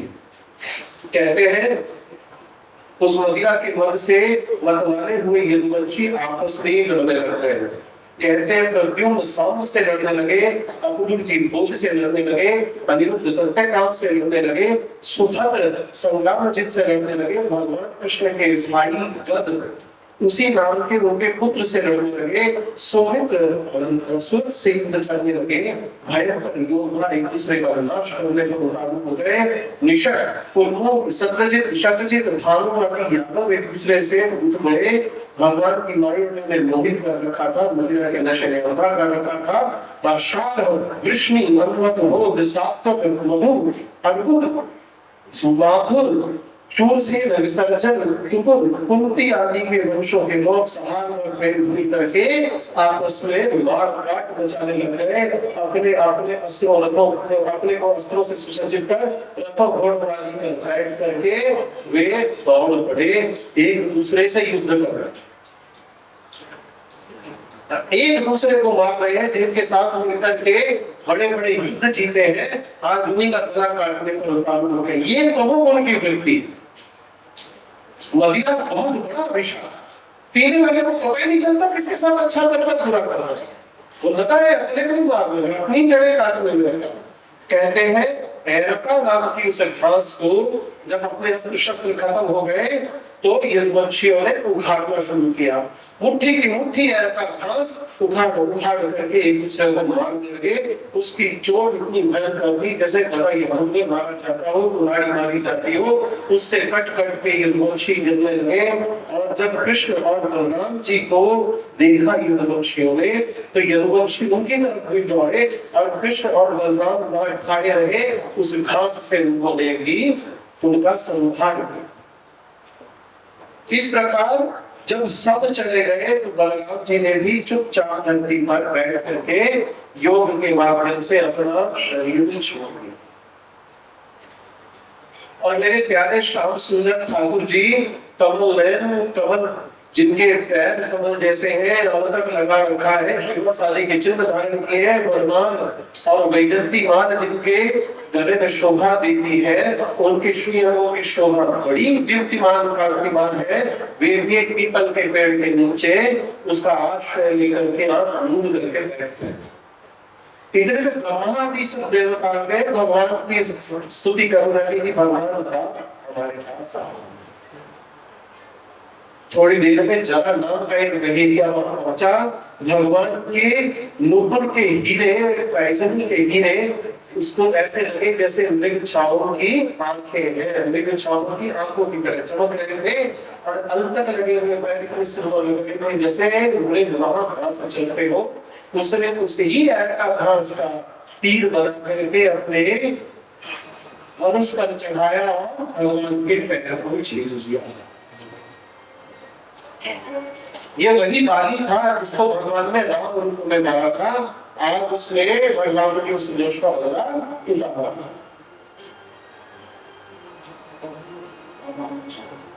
कहते हैं भगवान श्री कृष्ण के सारथी दारू वहां उनका लेकर आए। घूमते घूमते दारू के उतरते ही, दारू के देखते भगवान की सब आयुध और रथ अंतर्धान होकर के वैकुंठ चले गए। दारू बड़ा दारू अवस्था में पहुंचा। भगवान ने दारू को बोला, दारू अब हमारा जाने का समय आ गया, तुम द्वारिका चले जाओ। तुम लोगों को, परिवार को, सबको लेकर द्वारिका में नहीं रहना चाहिए। मेरे लीला संपन्न करने का समय आ चुका है। मेरे न रहने पर समुद्र नगरी को डूब देगा। सब अपनी अपनी धन संपत्ति कुटुंबी और मेरे माता पिता को लेकर अर्जुन के संरक्षण में इंद्रप्रस्थ चले जाओ। भगवान के उद्दिष्ट भाव का आश्रय लो और शांत चित्त होकर के इस माया का त्याग कर संन्यास उठाओ। सही बात है। वंदे मातरम की राधा हरि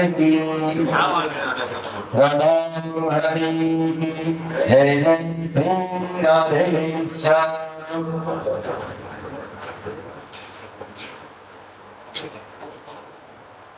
इस प्रकार से दारू को उपदेश देकर भगवान अभी बैठे ही हैं। दारू उनकी परिक्रमा कर द्वारिका नहीं चले। दारू जैसे ही गए विद्याधर महोरगः चारणा यक्ष रक्षांसि किन्नरो अप्सरो द्विजः दष्टु कामा भगवतो निर्याण परमोत्सुकः गायन्तश्च कुरुन्तश्च सौरे कर्माणि जन्मच्च।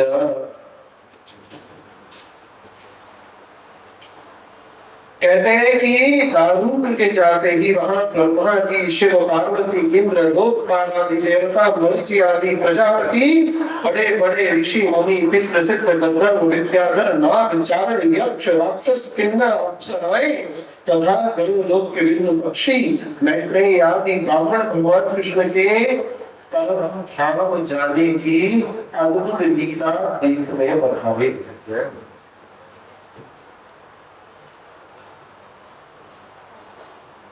भगवान की प्रत्येक लीला दर्शनीय है, प्रत्येक लीला चिंतनीय, वंदनीय, मननीय और कीर्तनीय है। कहते हैं बपिशु पुष्प वर्षाणी विमान कुर्वन्तः सकुलो राजन भक्त्या परमया युतः। भगवान पर पुष्पों की वर्षा कर रहे हैं, विमानों पर से आकाश में भर गया है, तो भगवान के जन्मों की लीलाओं का गान कर रहे हैं। ऐसी अवस्था में भगवान पितामह वृक्ष, और भगवान ने पितामह वृक्ष पितामह यानी ब्रह्मा जी को देखा, विभूति रात्मनो विभू, और अपने विभूति स्वरूप देवताओं को देख करके संयोज्यात्मनि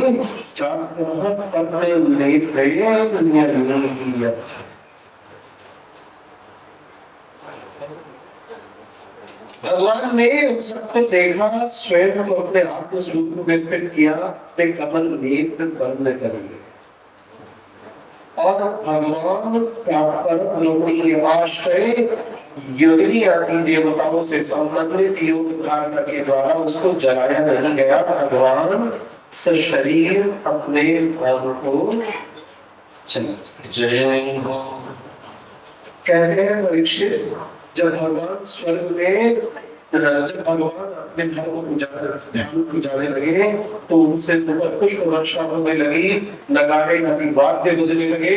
और ठीक वैसा ही दृश्य था जब भगवान धरतीवासियों के पास आए थे, तो हम नगाड़े में जा रहे थे, अब वो देवताओं के धाम से होते हुए जा रहे हैं, देवता स्वागत कर रहे हैं। भगवान वर्तमान सत्ता है, प्रतिपल प्रतिक्षण भगवान वर्तमान सत्ता है। भगवान कभी अतीत नहीं होते, भगवान का कभी अंत नहीं होगा। तो ये जो भगवान की लीला संवरण का विषय है, ये निश्चित रूप से मन में चोट को करता है कि भगवान के जाने की बात करते हैं, पर नहीं, भगवान कहीं जाते नहीं है। भगवान सदा सर्वदा हर काल में हमारे साथ है।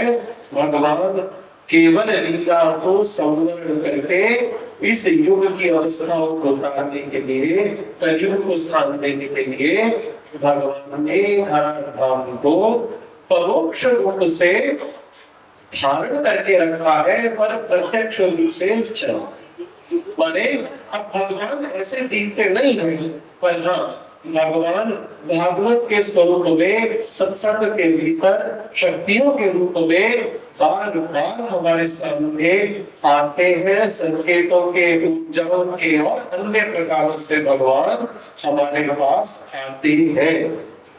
तो भगवान के साथ भगवान जैसे ही गए तो पीछे पीछे इस लोक से सत्य चला गया, धर्म चला गया, धैर्य चली गई, कीर्ति चली गई, और श्री देवी भी चली गई।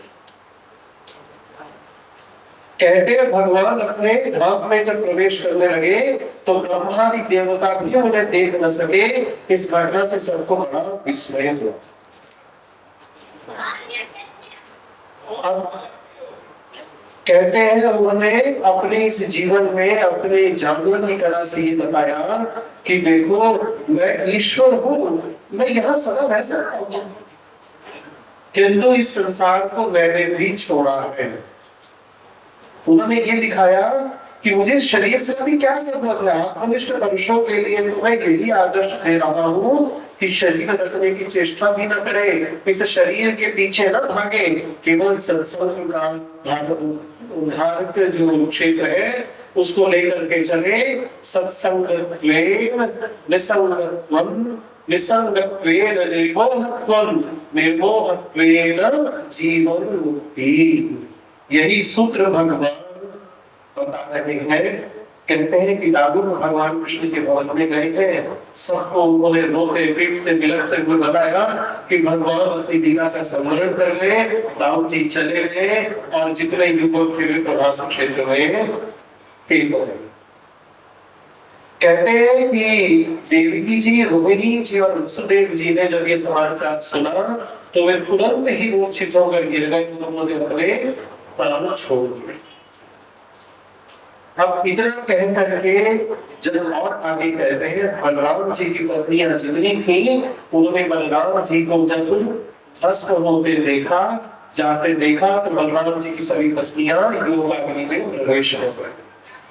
ऐसे ही जितने राजा राजकुमार वहां गए और जिनकी मृत्यु हो गई, जिनका शरीर छूट गया, उन सब की पत्नियां क्रमशः अपने आप को योगाग्नि में अथवा चिता की अग्नि में जला करके समर्पित कर देती है। फिर अर्जुन जी के पास बाकी सब लोगों को लेकर के राहुल पहुंच रहे हैं। अर्जुन जी प्रभास क्षेत्र में देखते हैं, जाकर के सब यज्ञों के पिंड दान की व्यवस्था कराते हैं।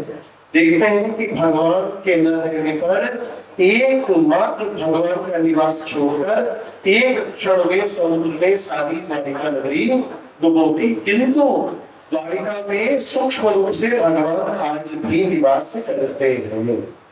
बाद में अनिरुद्ध के पुत्र वज्र का राज्याभिषेक उन्होंने कर दिया और भगवान के सब प्रजाजन जो जीवित थे उनको उसके संरक्षण में छोड़कर भगवान के मित्र अर्जुन भी परधाम गमन कर गए। सुखदेव जी परीक्षित को अंतिम उपदेश देते हैं। कहते हैं जैसे घड़ा टूट जाने पर आकाश पहले की ही भांति अखंड रहता है, जैसे मैंने पहले दिन से आपको बार बार उदाहरण दिया कि एक घर के आंगन में बहुत से घड़ों में पानी भर दिया जाए तो दोपहर के समय दिखने वाला सूर्य वहां अलग अलग दिखाई देता है। उसमें सभी घड़े टूट जाने पर भी सूर्य अपनी जगह टिका रहता है, आकाश खराब नहीं होता, उसमें जिसकी परछाई है वो जल बिखर जाने पर, घड़ा टूट जाने पर भी रहता है, केवल घड़ा ही टूटता है। इस प्रकार से जब घटाकाश शब्दों की निवृत्ति हो जाने से महाकाश से मिल गया हो तो वास्तव में वैसे ही देह पाक हो जाने पर ऐसा मालूम पड़ता है मानो जीव दम से मिल गया।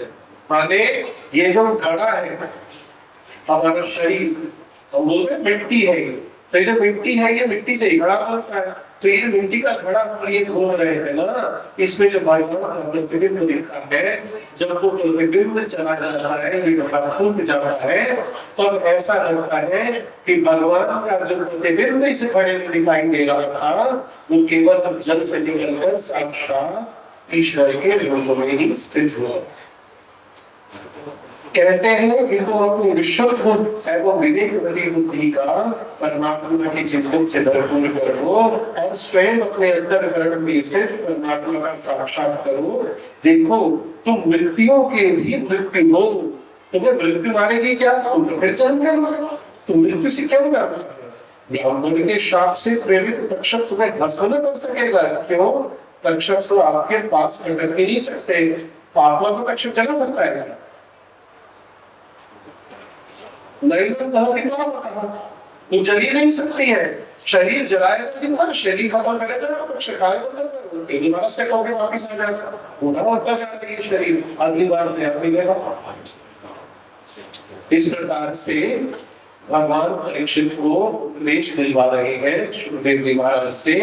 राजा परीक्षित आप करुणा के मूर्तिमान है, आपने मुझ पर अलग प्रकार करके अनादि अनंत एक रस सत्य भगवान श्री हरि के स्वरूप लीलाओं का वर्णन किया है।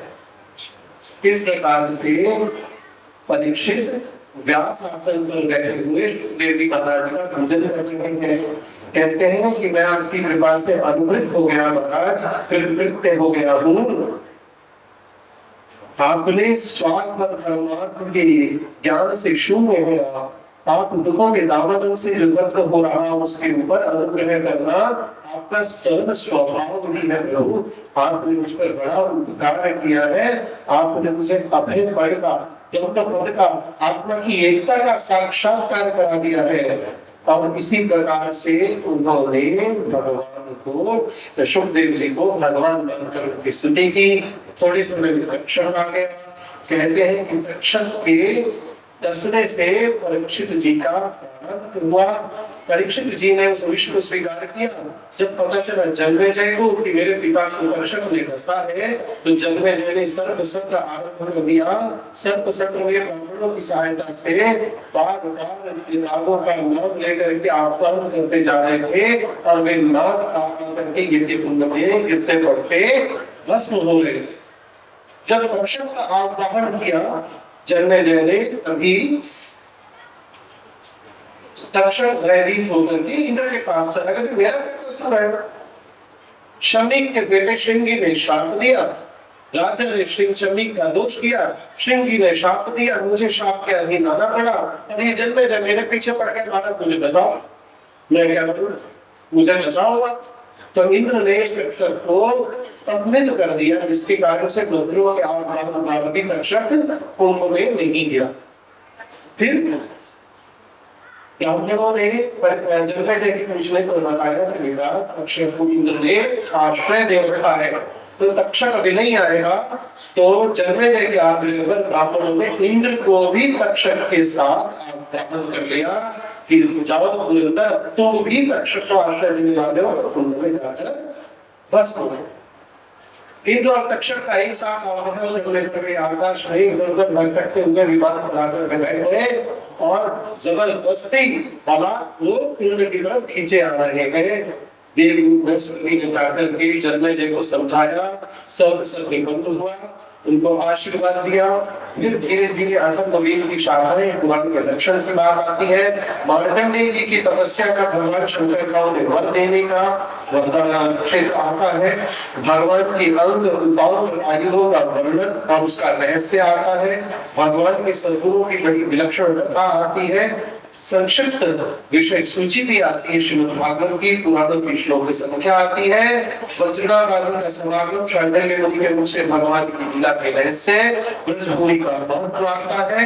इस प्रकार चलते चलते भगवान का ये वास्तविक स्वरूप आज के लिए हम इस कथा सत्र के लिए विश्राम ले जाते हैं। आज हम इस सत्र के लिए, इस कथा के लिए यहाँ विश्राम दे रहे हैं।